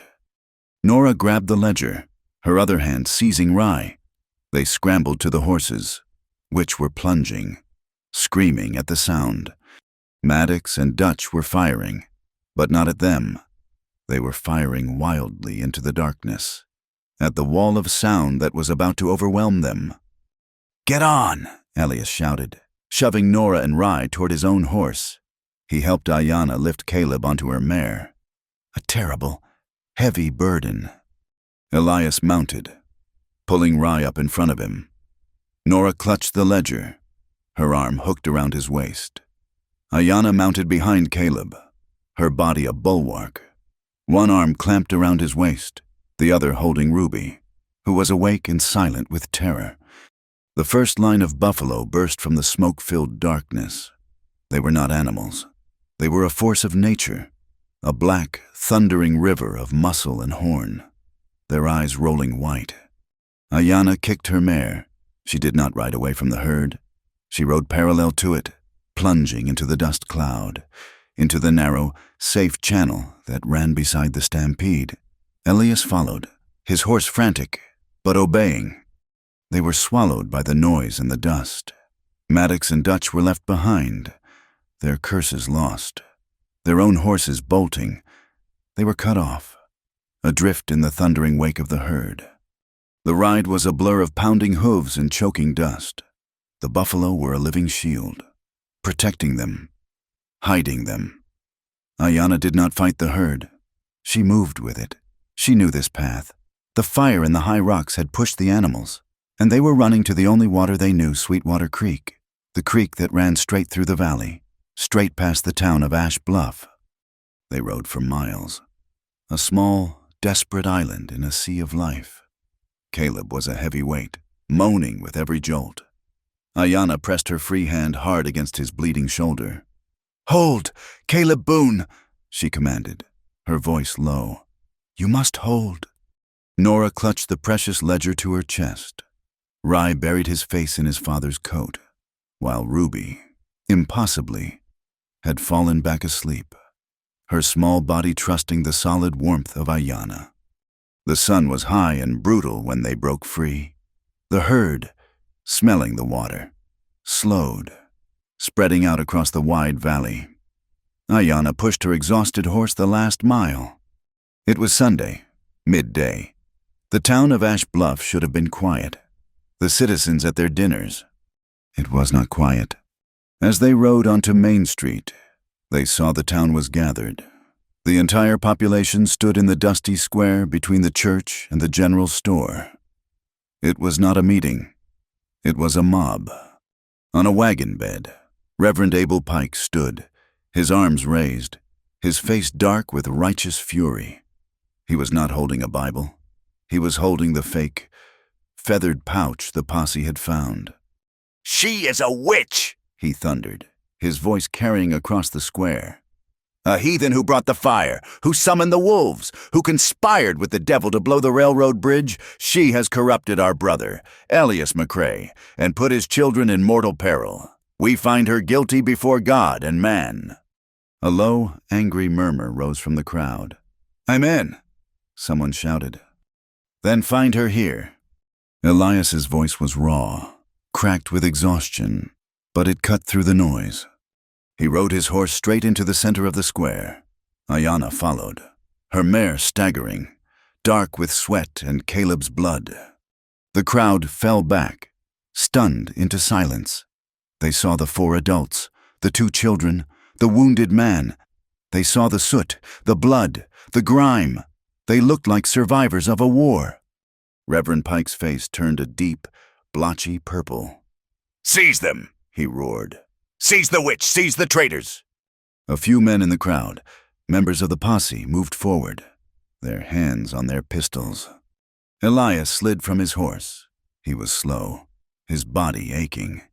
He lifted Rye down. He walked to Ayanna's horse and gently took Ruby from her. He stood in the middle of the square, his 2 children clinging to his legs, and faced the mob. "This is my family," he said, his voice shaking but gaining strength. "You all know me. You knew Emma. For 2 years, you have whispered that my house was dead. You were right, it was." He looked at John Henderson, at Mrs. Pike, at the faces that had judged him. "This woman," he said, and he pointed directly at Ayanna, who sat straight on her horse, her face an unreadable mask of exhaustion. "This woman brought my house back to life." "You whisper that she is fierce. You whisper that she is a burden. My children." His voice caught. "My children call her an angel." A collective gasp went through the crowd. They remembered. The shame of that day was suddenly palpable. "You accuse her of blowing the bridge," Elias continued, his voice rising. "You hold up your fake proof, but she is the one who rode through fire to get the real proof." Nora Bell, her face streaked with soot, slid from the horse. She held up the heavy, leather-bound ledger. "This is the explosives logbook from the railroad supply depot." Nora's voice was sharp, professional, cutting through the stunned silence. "It proves that 4 sticks of dynamite were signed out 2 days ago to a man named Dutch, one of Cole Maddox's men. The purpose, written here for all to see, bridge clearing." "Lies!" Pike bellowed. "A forgery, a devil's trick!" "Is it?" Nora scanned the crowd. Her eyes landed on a man in clean overalls who was trying to slip away. "Mr. Harris, I see you. You are the railroad foreman. This is your depot. This is your book. Is this your signature?" The foreman, Harris, froze. He looked at Pike, then at Nora, then at the 100 angry, confused faces turning toward him. He could not lie. Not now. "It is my book," he stammered. "Yes, that is my signature." The crowd erupted. The murmurs were no longer prayers. They were questions. "And where is Silas Crowell?" Nora demanded, her voice ringing out. Every head turned. Silas Crowell was not hiding. He was standing on the boardwalk, in front of the saloon, a cigar in his hand. And beside him stood Cole Maddox and Dutch, both armed, their faces smug. They had ridden hard, taking the faster trail, and had arrived in time to see the verdict they had paid for. "Maddox," John Henderson shouted, pointing. He is the one who burned the McCrae barn." The link was made. The fire, the dynamite, the railroad, the lies. Crowell saw the town turn, the mob he had built now turning on him. He gave a cold, slight nod to Maddox. Maddox sneered. He understood. The time for tricks was over. He drew his pistol. "The show is over," he said. He did not aim at Nora. He was faster than that. He lunged at Elias, who was still standing with his children. He shoved Elias back and grabbed Rye, yanking the boy against his chest. Maddox pressed the muzzle of his pistol to Rye's temple. The boy screamed, a sound of pure terror. Elias froze. His world stopped. "No." "Give me the book, lawyer," Maddox snarled, his eyes feral. "Give me the book, or the boy's brains are paint for this street." The crowd cried out, stumbling back. Reverend Pike was silent, his face pale. This was not God's justice. This was a nightmare. Nora held the ledger, her face as white as paper. Ayanna slid from her horse. She landed with a heavy, solid sound. Her hands were empty. She had no rifle, no knife. "Let him go," she said. Her voice was not loud. It was calm. Maddox laughed, a high, broken sound. "Get back, squaw, or he gets it first. I am not fooling." "Let the boy go," Ayanna said again. She took one slow, deliberate step forward. "He is innocent. You do not want him. You want me. I am the one who tracked you. I am the one who fought your men. I am the one who took the book. Take me. It is a fair trade." She took another step. Maddox was rattled. This was not the plan. He had the hostage. He had the power. Why was she walking into his gun? "I mean it!" he screamed, his voice cracking. He pressed the gun harder to Rye's head. The boy choked on a sob. "I know," Ayanna said. She was 10 feet away. Her eyes were locked on his. "Me. For him." And then the world ended. The rumbling, it was not distant. It was here. The entire town of Ash Bluff, built in the Sweetwater Valley, was a bottleneck on the ancient path of the buffalo. The herd, which had slowed to drink at the creek, was now pressed from behind, spooked by the shouting and the scent of the town. The first line of animals appeared at the end of Main Street. It was not a dozen, it was hundreds, a black, churning, unstoppable river of horn and fur. The crowd did not scream. It simply disintegrated. People dove through windows, into alleys, under wagons. Maddox turned his head, his eyes white with terror. In that single, split second of distraction, Ayanna did not lunge for him. She made the sound, the deep, rolling, powerful grunt of the bull. The herd leader, already confused, heard the challenge. It veered, crashing not down the street, but through the front of the mercantile, taking the wall with it. The entire herd followed, a chaotic explosion. The street became a churning mass of panicked, 2,000-pound animals. The dust was a solid wall, blotting out the sun. Maddox was knocked from his feet. His pistol fired, a useless shot into the air. The gun flew from his hand. He lost his grip on Rye. Ayanna was there. She scooped up the boy, pulling him into the deep doorway of the blacksmith's shop, shielding him with her own body as the earth shook and the world tore itself apart. It was over in a minute. The thunder receded. The dust began to settle. Main Street was a wasteland of splintered wood and broken wagons. Maddox staggered to his feet, dazed, his face cut and bleeding. He saw Ayanna, helping Rye up, pushing him toward Elias, who was crawling out from under an overturned cart. Maddox saw his pistol, lying in the dust. He lunged for it. "Stay," Ayanna said, pushing Rye toward his father. Maddox grabbed the gun. He spun, raising it. Ayanna was gone. He looked around, frantic. She was standing on the small wooden bridge that crossed the creek, her feet planted. She was waiting. Maddox, blind with a final, desperate rage, charged her. "I will kill you," he screamed. He raised the pistol. Ayanna moved. She did not grab the gun. She kicked his wrist. The bone snapped. The shot went wild. Into the planks. He howled and struck at her with his good hand. She moved, solid as the earth, deflecting his blow. He pulled a knife from his boot, a long, wicked blade. He lunged. She stepped inside the lunge, using his own weight against him. She seized his knife arm, spun, and twisted. He fell, his body slamming against the rail. The knife clattered on the bridge. He was on his knees, his arm broken, disarmed. Ayanna picked up the knife. The town was watching, silent. Elias stood, holding his son, his heart in his throat. This was the moment. Ayanna looked at the blade.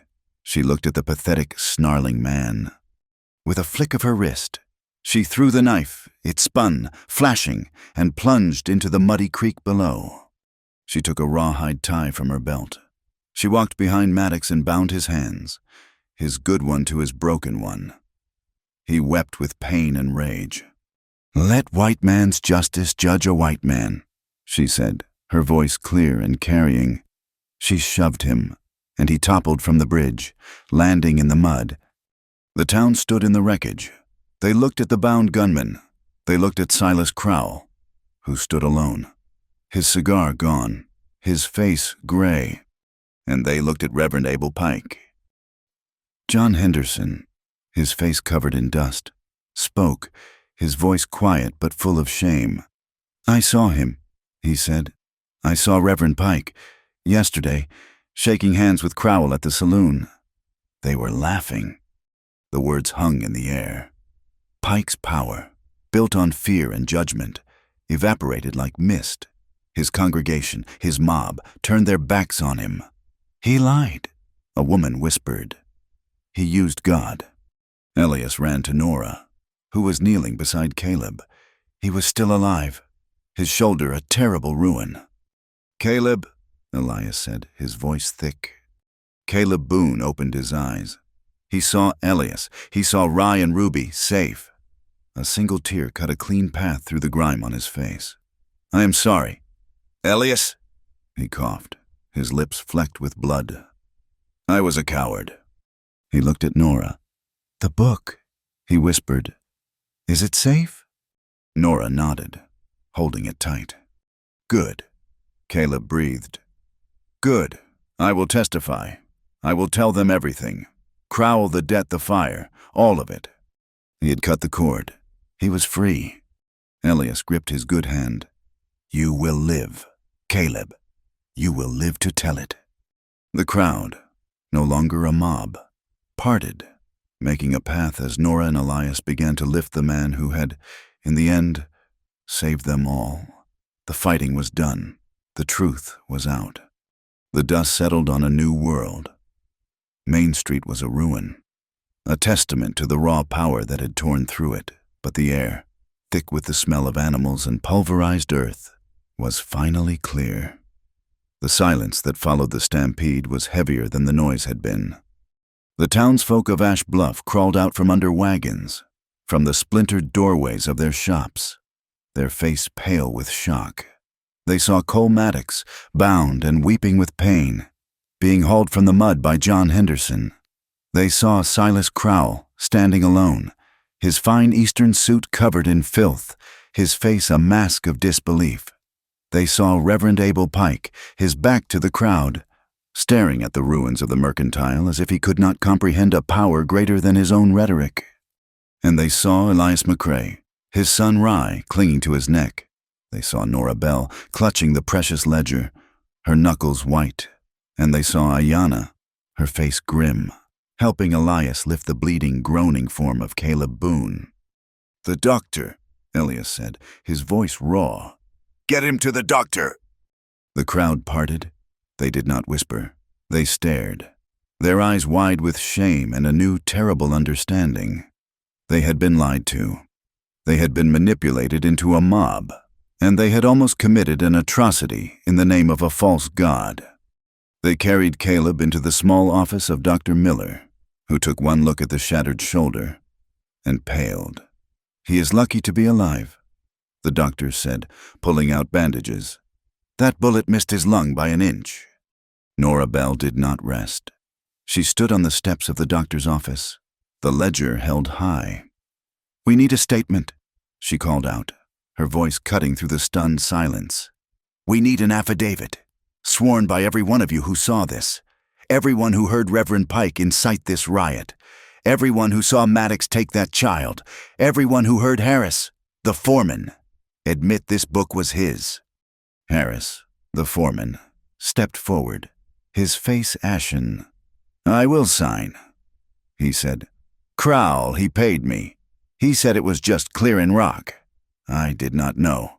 I swear, I did not know." One by one, the shame turned to a slow, burning anger. They were good people, or they believed they were. They had been made fools of, and worse, they had been made monsters.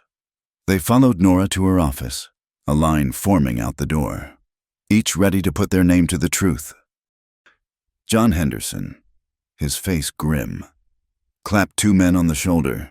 They tied Crowell and Maddox securely and locked them in the blacksmith's forge, the closest thing the town had to a jail. Reverend Pike was gone. When the crowd turned to look for him, to demand his accounting, he had vanished.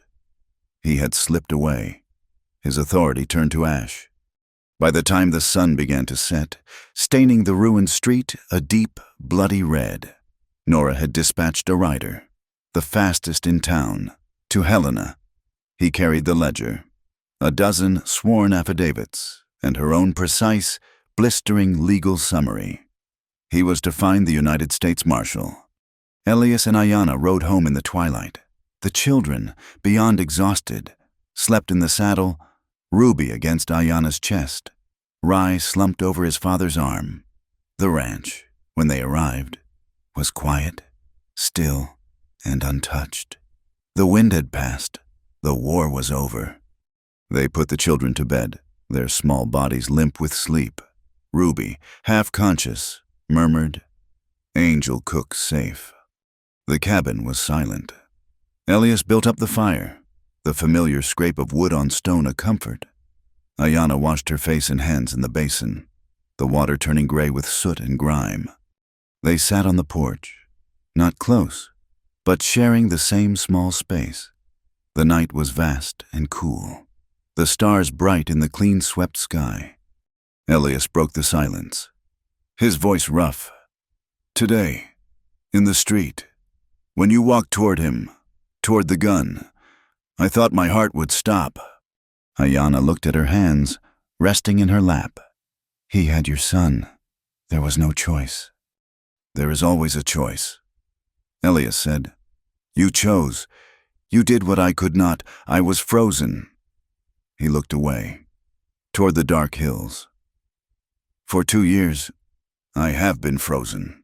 Since Emma died, I have been so afraid. Ayanna, afraid of the town, afraid of Crowell, but most of all afraid of betraying her. Afraid that if I let myself live, if I let myself feel anything but grief, that I was erasing her." He finally looked at her. Her face was calm, marked by the long day, but at peace. "Today," he said, "standing in that street. With you and the children, it felt right. It felt whole, and I am so ashamed to feel that. How can my heart feel whole when she is gone?" Ayanna was silent for a long moment, listening to the crickets, to the deep breathing of the land. "You do not erase the old love," she said, her voice quiet, like the rustle of dry leaves. "You cannot. The old love is the root of the tree. It is what made you strong. It is why you love your children. It is why you fought for this land. It is part of you." She turned to him, and her eyes were not fierce. They were deep and held an old, earned wisdom. "A new love," she said. "It does not replace the root. It is the branch. It grows from the same tree. It reaches for the sun. The heart is not a small box. Elias, it is not a room that can only hold one thing. It expands. It makes itself bigger." He listened, the words settling into him. It expands. It was not betrayal. It was growth. The love he felt for Emma was the very thing that made him capable of this new, terrifying, powerful connection. It was all one thing. He did not sleep. He sat on the porch until the first gray light of dawn touched the eastern hills. The air was cold and pure. He stood, his body aching, and walked. He walked past the barn, past the clay basin they had built, and up the low hill to the west of the cabin. A single, simple wooden cross marked the grave. "Emma." He stood there, hat in hand. "Emma," he whispered. "I miss you. I will never not miss you." He took a deep, shuddering breath. "I was so lost. I let the fear, I let the town, I almost lost it all. The children, the ranch, your home." He looked back at the cabin, small and solid in the growing light. "I had help. Someone strong, someone who sees the world as it is, not just as she is told it is. She saved us. She saved me. He paused, the confession catching in his throat. And I think I am afraid of her, too, because my heart, it feels warm again, and I feel so guilty. I feel like I am leaving you behind." He waited. There was no answer but the wind. The same wind that had brought the dust and the fire, but now it was just a breeze. It moved through the cured grass. A long, low sigh. It felt like peace. It felt like permission. It felt, he thought, like her voice, whispering a single word, Lev. A single tear cut a path through the dust on his cheek. He nodded once, wiped his face, and walked back down the hill. He entered the cabin. The smell of wood smoke and coffee filled the air. Ayanna was at the hearth, her back to him, stirring cornmeal into a pot of hot water. The fire she had built cast a warm, yellow glow on the walls. He stood in the doorway, watching her, her strength, her stillness, her braids, thick and practical, her hands, which had fought and healed. He did not say the words. The words were too easy, too small. He walked across the room, the sound of his boots on the plank floor. She turned, her eyes questioning. He did not speak. He just reached out and took her hand. His hand, calloused and scarred, covered hers, which was strong, warm, and dusted with cornmeal. She did not pull away. "This is your home, Ayanna Redbird," he said, his voice quiet, but more sure than it had been in years. "If you will have it, this is your hearth. If you will have us." It was not a poem. It was a foundation, a nail driven into a new beam, a decision to build, together, from the ashes. She looked at his hand, then up at his face. She saw the fear was gone. In its place was a quiet, steady resolve. She saw the man who had walked to his wife's grave and come back whole. She did not smile. It was more serious than that. She turned her hand in his, lacing her fingers with his. "We will build," she said. Later that day, 2 riders came. It was Greyhawk and Nora Bell. Nora was smiling, her face bright. Greyhawk stepped onto the porch. He looked at Elias. He looked at Ayanna. He saw their hands, which were not touching, but which seemed to be. He nodded once, a deep understanding passing between them. "The bundle of sticks is tied," he said.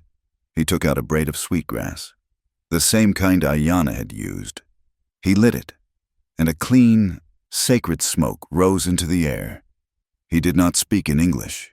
He chanted, a low, ancient song, wafting the smoke toward the door of the cabin, blessing the hearth. He blessed the children, who watched with wide, curious eyes. And then he stood before Elias and Ayanna, and he washed them both in the cleansing smoke, binding them to the house and to each other. Nora watched from the steps, her arms full of papers. "The law and the heart?" she murmured, a wide smile on her face. For once, they are in agreement. When they were gone, Elias and Ayanna stood on the porch, watching the sun dip low. The air was cool. He looked at her, truly looked at her. He saw the woman who had fought, who had healed, who had fed his children, who had stood with him. He leaned in and pressed his lips to hers. It was not a kiss of fire or sudden passion. It was a kiss of promise, solid as the earth beneath them, warm as the hearth behind them. It tasted of sweetgrass smoke, of coffee, and of a shared quiet beginning. The moment was still perfect, and it was shattered by the cabin door flying open. Rye and Ruby burst onto the porch, laughing, chasing each other in a circle. They did not see the kiss. They saw their world, made right. They grabbed Elias by the legs, and Ruby hugged Ayanna's waist, burying her face in the soft buckskin. "You are home, Angel Cook," she yelled. Elias laughed, a real, free laugh, and pulled them all into a single, strong embrace. 3 days later, the United States Marshal arrived in Ash Bluff. He was a tall, grim man with cold eyes, and he carried the full authority of the government. He read Nora's petition. He examined the ledger. He took Caleb Boone's formal, sworn testimony with Dr. Miller as a witness. He walked to the blacksmith's forge. Silas Crowell stood, his arrogance returning. "Marshal," he began. "Oh, I'm a reasonable man. I'm sure we can—" The marshal cut him off by clamping a pair of iron handcuffs on his wrists. "Silas Crowell, you are under arrest for conspiracy, coercion, destruction of property, and incitement to murder." He did the same to a whimpering Cole Maddox. Caleb's testimony, combined with the ledger and the town's affidavits, was a locked box. The town held a meeting. They formally dissolved the church council and elected a new town board. John Henderson, humbled, was the chairman. Nora Bell was appointed town magistrate, her first act to declare the McCrae landholding secure. That evening, Elias was repairing the fence where the stampede had broken it.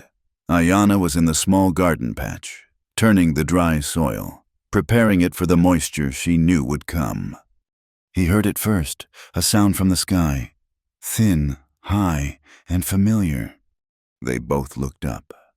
A long, ragged line of sandhill cranes was cutting across the twilight. Flying east, they had returned. The drought was broken. Ayanna smiled, a slow, deep smile. "The water is coming," she said. Elias nodded. He drove his fence post driver into the ground, the sound solid and final. He walked to the garden and stood beside her. He looked at the cabin. From the stone chimney, a thin, steady plume of smoke rose into the darkening sky. "The fire," he said, taking her hand. "It never went out." The rain, when it finally came, was not the violent deluge of the dust storm. It was a soft, steady, soaking rain that lasted for 3 days. A quiet promise kept by the returning cranes. The Sweetwater Creek, which had been a dry, cracked ribbon of mud, began to flow. The sound of it, a gentle, chuckling murmur, was the sound of the land breathing again. Elias stood on the porch, watching the water run, but it was running fast, cutting small channels in the parched, hard earth, carrying the precious topsoil away. Ayanna came to stand beside him. She, too, watched the runoff. "The land is too thirsty," she said. "It has forgotten how to drink. The water runs over the top. It does not sink in." She led him, not to the main creek, but to the wide, shallow pasture where their small herd of cattle was grazing. The water was sheeting across it, finding the low path to the creek and vanishing. "Here," she said, pointing to a dip in the land. "My people learned from the beaver. You do not stop the water. You ask it to stay." The work became a ritual. It was not a grand gesture, not one single, massive dam. It was a series of small, humble acts. Elias used the plow horse and a scraper to build up a low, wide berm of earth. Ayanna, her hands covered in mud, showed him how to weave willow branches together, creating a tough, porous mat that would hold the earth in place. Rye and Ruby, delighted by the sanctioned mess, carried rocks, one by one, placing them at the base of the small dam. They were building, not a fortress, but an invitation. They worked side by side, their movements finding an easy rhythm, his strength with the shovel, her knowledge of the earth. When one was tired, the other would step in. It was a shared, silent language. The effect was almost immediate. The fast-moving water hit the first check dam, slowed, and pooled. The wide, shallow pool began to spread, the water creeping sideways, sinking deep into the thirsty soil. They built 3 more, small steps down the gentle slope. A week later, Ellis walked the pasture. The change was a miracle. The pools had vanished, drunk by the land, and where they had been, a faint, impossible fuzz of bright green was pushing up through the brown. The grass was returning. In the corral, one of the cows Elias had feared he would lose gave birth. The calf was not small or weak. It was sturdy, finding its legs in minutes and nudging its mother. Ayanna, watching from the fence rail, nodded. "The land is well," she said. The mother is round, the calf is square. It is a good sign. The town of Ash Bluff was healing, too, though its wounds were deeper than the soil. The ruined mercantile was rebuilt, its new pine boards smelling sharp in the damp air. But the people were silent. They were polite, but they would not meet each other's eyes. They were profoundly ashamed. They had been led, like sheep, to the edge of a hanging, and it had taken a stampede to wake them. Nora Bell, now the acting town magistrate, saw the sickness. She saw how they avoided John Henderson, how they looked away when Elias rode in for supplies. The poison of Pike's words, though he was long gone, remained. She put a notice on the new mercantile door. It did not mention law or ordinances. It just said, "Town gathering, Saturday, in the square, to talk." They came, curious and nervous, gathering in the space where the buffalo had torn their world apart. They stood in small, awkward groups. Greyhawk and several of his Cheyenne elders came, standing at the edge of the crowd, their faces impassive, watching. Nora stood on the new mercantile steps. "We are a town," she said, her voice clear. "We have a new charter, but we have old hurts. We almost tore ourselves apart. We followed lies because we were afraid. I think we need to say why. We need to air the wounds, or they will never heal." She went first. "I came west," she said, "because my father, a judge back east, lost his reputation. A man like Crowell, with money and lies, destroyed him. I came here looking for a law that could not be bought, and I was so afraid of failing him, of being weak, that I almost missed the truth in front of me." John Henderson stepped forward, his hat in his hands. "I was a coward," he said, his voice thick. "I knew Elias. I knew him to be a good man, but I was afraid of Pike. I was afraid of the town. I was afraid of losing my small homestead. And that fear made me turn my back on my neighbor. A woman, one of Mrs. Pike's closest friends, dabbed at her eyes. "We were lonely," she whispered, her voice carrying in the quiet. The reverend, he made us feel important. The gossip, it felt like we were part of something. We were so busy judging, we forgot to be kind. The silence that followed was heavy. Then, Greyhawk stepped into the circle. He did not speak of the bridge, or the posse. "My son," he said, his voice like rocks. He was lost in the long snow of 3 winters past. The buffalo did not come. The iron snake had turned them. My son, he was a good hunter, but he starved. We all fear loss. The settlers looked at the old man. They had seen his people as a threat. They had not seen their hunger, their loss. Elias, holding Rye's hand, stepped forward. "I lost my wife, Emma," he said, his voice clear. "And I was so afraid of that loss, so afraid of forgetting her, that I shut my door. I shut out my neighbors. I let the silence in my house fester. I let the whispers in town grow, because I was too frozen in my own grief to speak. That was my sin, and I am sorry for it." A new silence fell, but this one was different. It was not shame. It was recognition. They looked at each other, settler and native, rancher and smith, and saw the same hurts, the fear of loss, the fear of loneliness, the fear of change. The healing was not complete, but it had begun. Nora's next meeting was about law. "Talk is the first step," she declared. "Action is the second." She held up a paper, the Ash Bluff Bridge Compact. She read the points, which she had drafted with Greyhawk and Elias. First, the High Pass, the ancient migration route of the buffalo, was to be protected. No hunting, no building, no permanent settlement within its bounds. The herd must be allowed to pass. Second, in times of declared drought, the water of Sweetwater Creek was a community asset, to be shared, with priority given to homes and livestock, not industry. Third, reckless hunting, for sport or hides, was banned.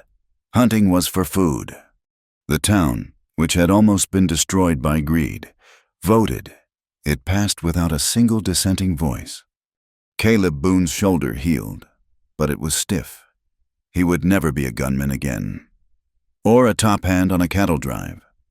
He had sat on the porch of the doctor's office, watching the town rebuild, his testimony given, his future a blank. Gray page. Elias sat with him. "What will you do, Caleb?"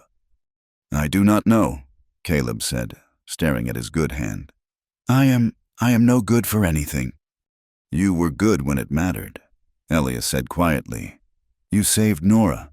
You saved my son. You spoke the truth." He paused. "What are you good at?" "My father," Caleb said, his voice rough. "He was a smith. I was good with metal. Once." The next day, Caleb Boone sold his fine horse and his heavy sharps rifle. With the money, he did not buy a bottle. He bought the old, abandoned smithy, its forge cold and ruined. He spent a week rebuilding it. He hung a new, simple sign, Boone's Smithy, Farrier.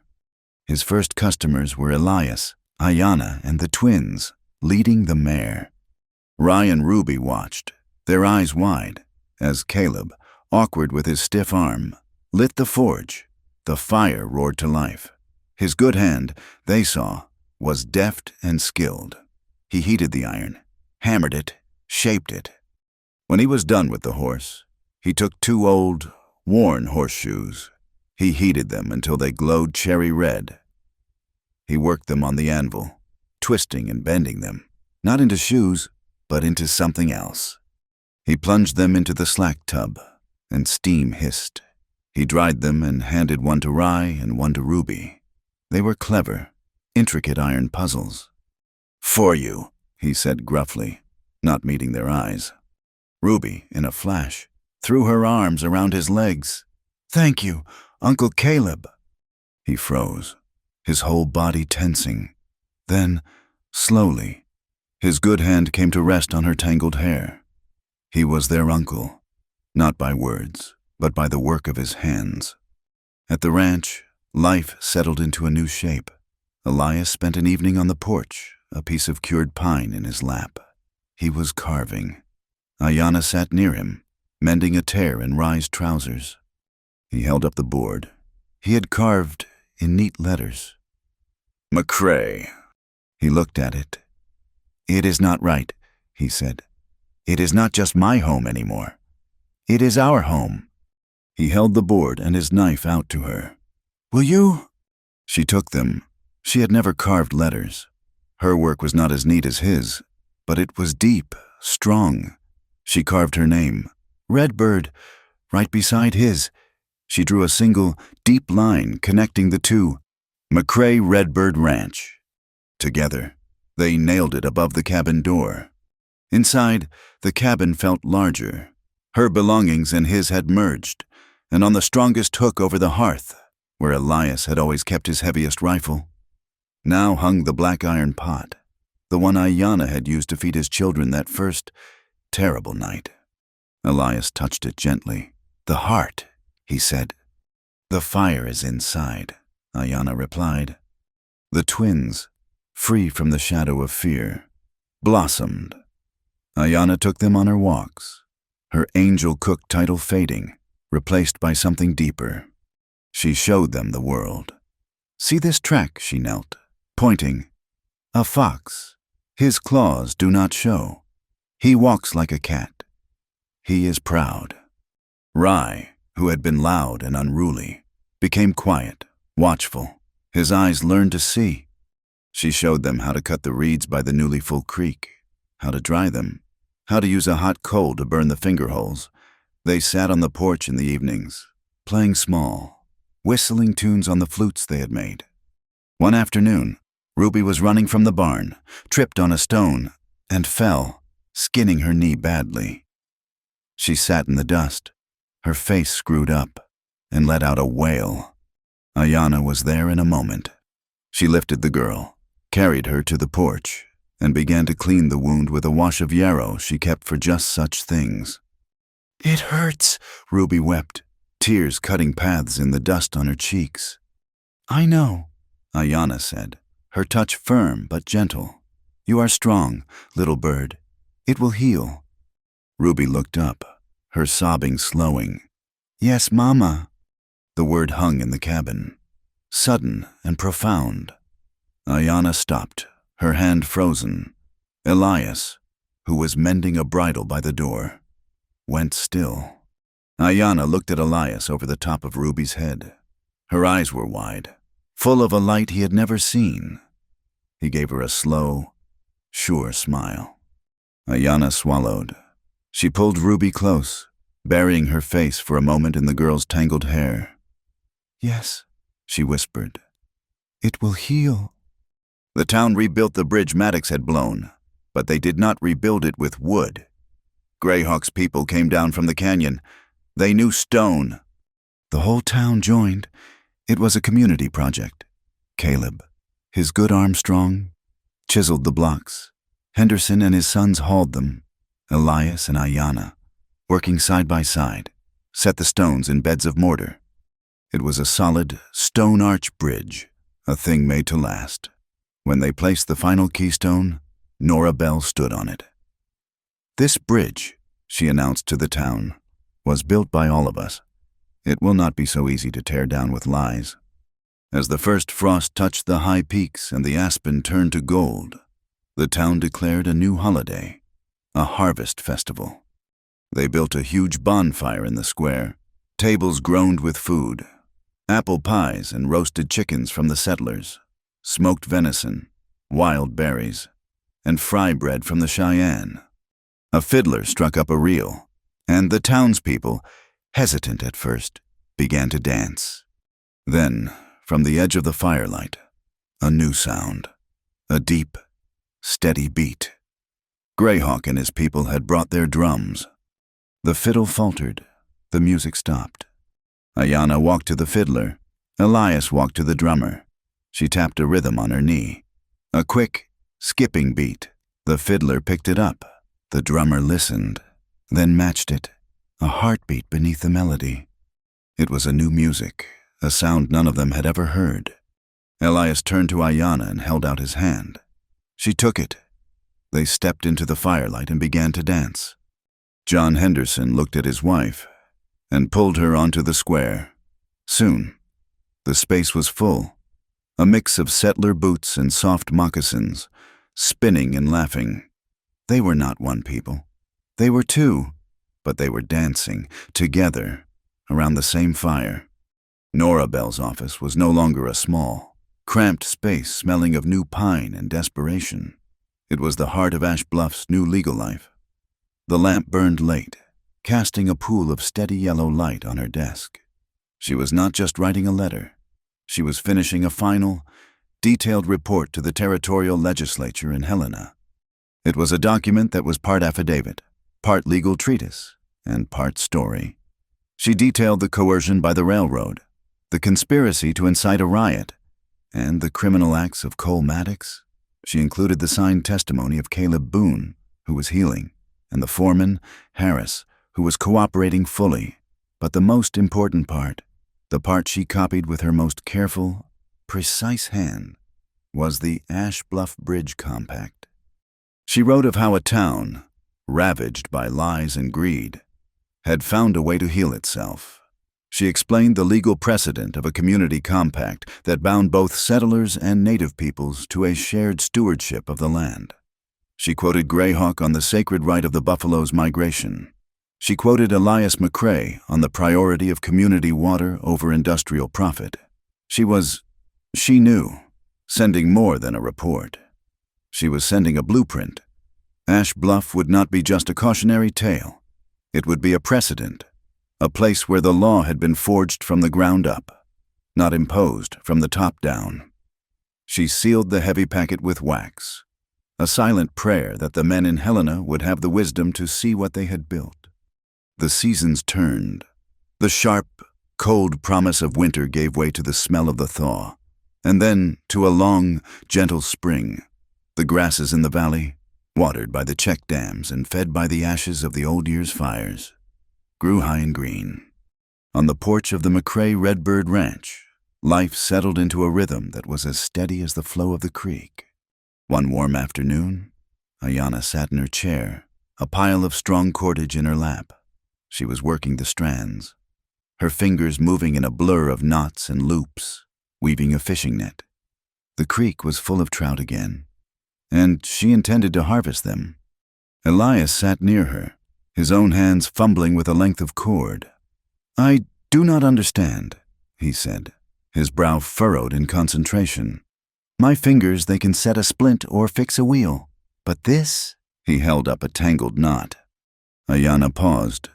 She did not laugh. She took his large, calloused hand and guided it. "You pull too hard.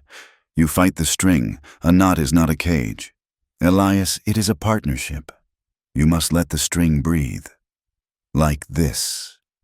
She showed him how the loop passed over, then under, then cinched on itself, creating a perfect, strong diamond.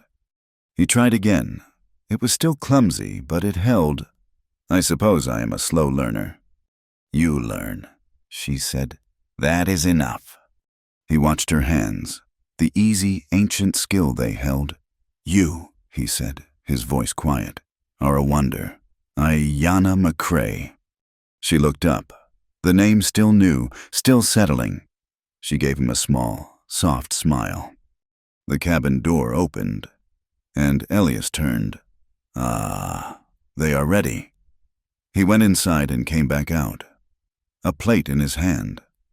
It held a small stack of golden brown cakes, steaming in the cool air. He had baked. He had taken over the hearth, using the cornmeal and the last of the winter beans. And he had made bean cakes. He offered the plate to her. She took one. It was warm, savory, and good. He took one for himself, and they sat in the quiet of the afternoon, sharing the food he had made, while she taught him the work of her hands. Their love was like this quiet, steady, and nourishing. It was not in the grand words. It was in the shared labor, the easy silence, the passing of a warm cake from his hand to hers. The children were growing. The fear had left their eyes, replaced by a deep, watchful curiosity. They had the security of a home that was not just a roof, but a foundation. One day, Ruby was sitting on the porch, working on a piece of leather. Caleb, his arm healed enough to work the forge, had given her a small, child-sized saddle for her pony, and she was decorating it. Elias was oiling a bridle, the smell of the oil sharp and clean. Ruby was quiet for a long time. Then she said, "Daddy, were you scared when all the people were yelling?" Elias stopped his work. He looked at his daughter, at her serious, upturned face. He remembered the feeling, the ice in his stomach, the sea of angry faces. "Yes," he said, "I was terrified." "But you stood there." She said, "You were not loud. Reverend Pike was loud, but he was wrong. You were quiet." Elias put down his rag. He thought for a moment, choosing his words as carefully as Nora Bell. "Ruby," he said, "courage is not about being the loudest one in the street. Any fool can shout. Courage is when you stand by the people you love. It is when you stand for the truth, even when the entire street is whispering something else, even when your own voice shakes." Ruby considered this. She picked up a small stamping tool. She had been practicing her letters, with slow, careful, uneven movements. She began to press the words into the soft leather on the underside of the saddle flap, where only she would see it. "Courage," she stamped, "is standing together." Later that week, Rai was on the ridge with Ayanna. They were checking the snares she had taught him to set, for rabbits. Below them, in the protected valley, the great, dark river of the buffalo herd was moving north. It was the first spring migration since the compact. The animals moved without fear, a thunderous, beautiful, free thing. Rai, who had become as quiet and observant as Ayanna herself, watched them. "Mama," he asked, "what is freedom?" Ayanna stood beside him, her hand on his shoulder. She did not point to the town. She did not point to their ranch. She pointed to the herd. "Look," she said. They are free, but they are not scattered. They are moving together. They follow the path. They know where the water is. They know where the grass is green. She looked at her son. Freedom is not running wild. Little wolf, freedom is knowing the path. It is knowing when to return to the herd, to the hearth, to the ones who keep you safe. And it is knowing when you must move on. When the land tells you it is time, it is a responsibility. That is all freedom is. Rai nodded. He understood. It was knowing where you belonged. That evening, the family sat on the porch. The air was soft, carrying the first sweet scent of new prairie grass. The sun was a fire of orange and purple in the west. In the kitchen, the great iron pot, which Ayanna had used to make a rich venison stew, sat on the table. Elias ladled out 4 bowls. The steam rose, carrying the smell of meat and wild onions. As they ate, the first wagon of the season pulled up the path. It was a family, a man and a woman and 3 small children, their faces gray with trail dust. The man stopped his team, his hat in his hands. "Pardon me," he called, his voice rough with exhaustion. "We saw the sign on the main trail, the McCrae Redbird Ranch. They said in Ash Bluff that this was a safe place, a place where folks were decent. We do not mean to intrude, but our water is low." Elias stood. He looked at Ayanna. She nodded, already rising to get more bowls. "You are not intruding, friend," Elias said, his voice warm and clear. He walked down the steps. "You are welcome. Water your horses. The pot is full. Come and sit. There is more than enough." The man's shoulders sagged with relief. The new family climbed down from the wagon, hesitant, but drawn by the light and the smell of the food. Elias and Ayanna, Rai and Ruby, made space on the wide porch. Ayanna handed a steaming bowl to the new woman, who wept a single, quiet tear of gratitude. The sun finally vanished. In the deep velvet sky, a thin, high call drifted down, a perfect dark V of sandhill cranes. Returning, cut across the stars, heading north. The iron pot steamed in the lantern light. The Wild West was still out there, vast and dangerous. But here, on this porch, the wildness had been tamed, not by a gun, but by a hearth. The wind was gentle. The new story had already begun. Thank you for listening to our story. We would love to hear where you are tuning in from in the comments below, so we can all connect and share our thoughts. Please subscribe to our channel Wild West Tales, like this video, and give us your support by pressing the hype button so this story can be heard by more people.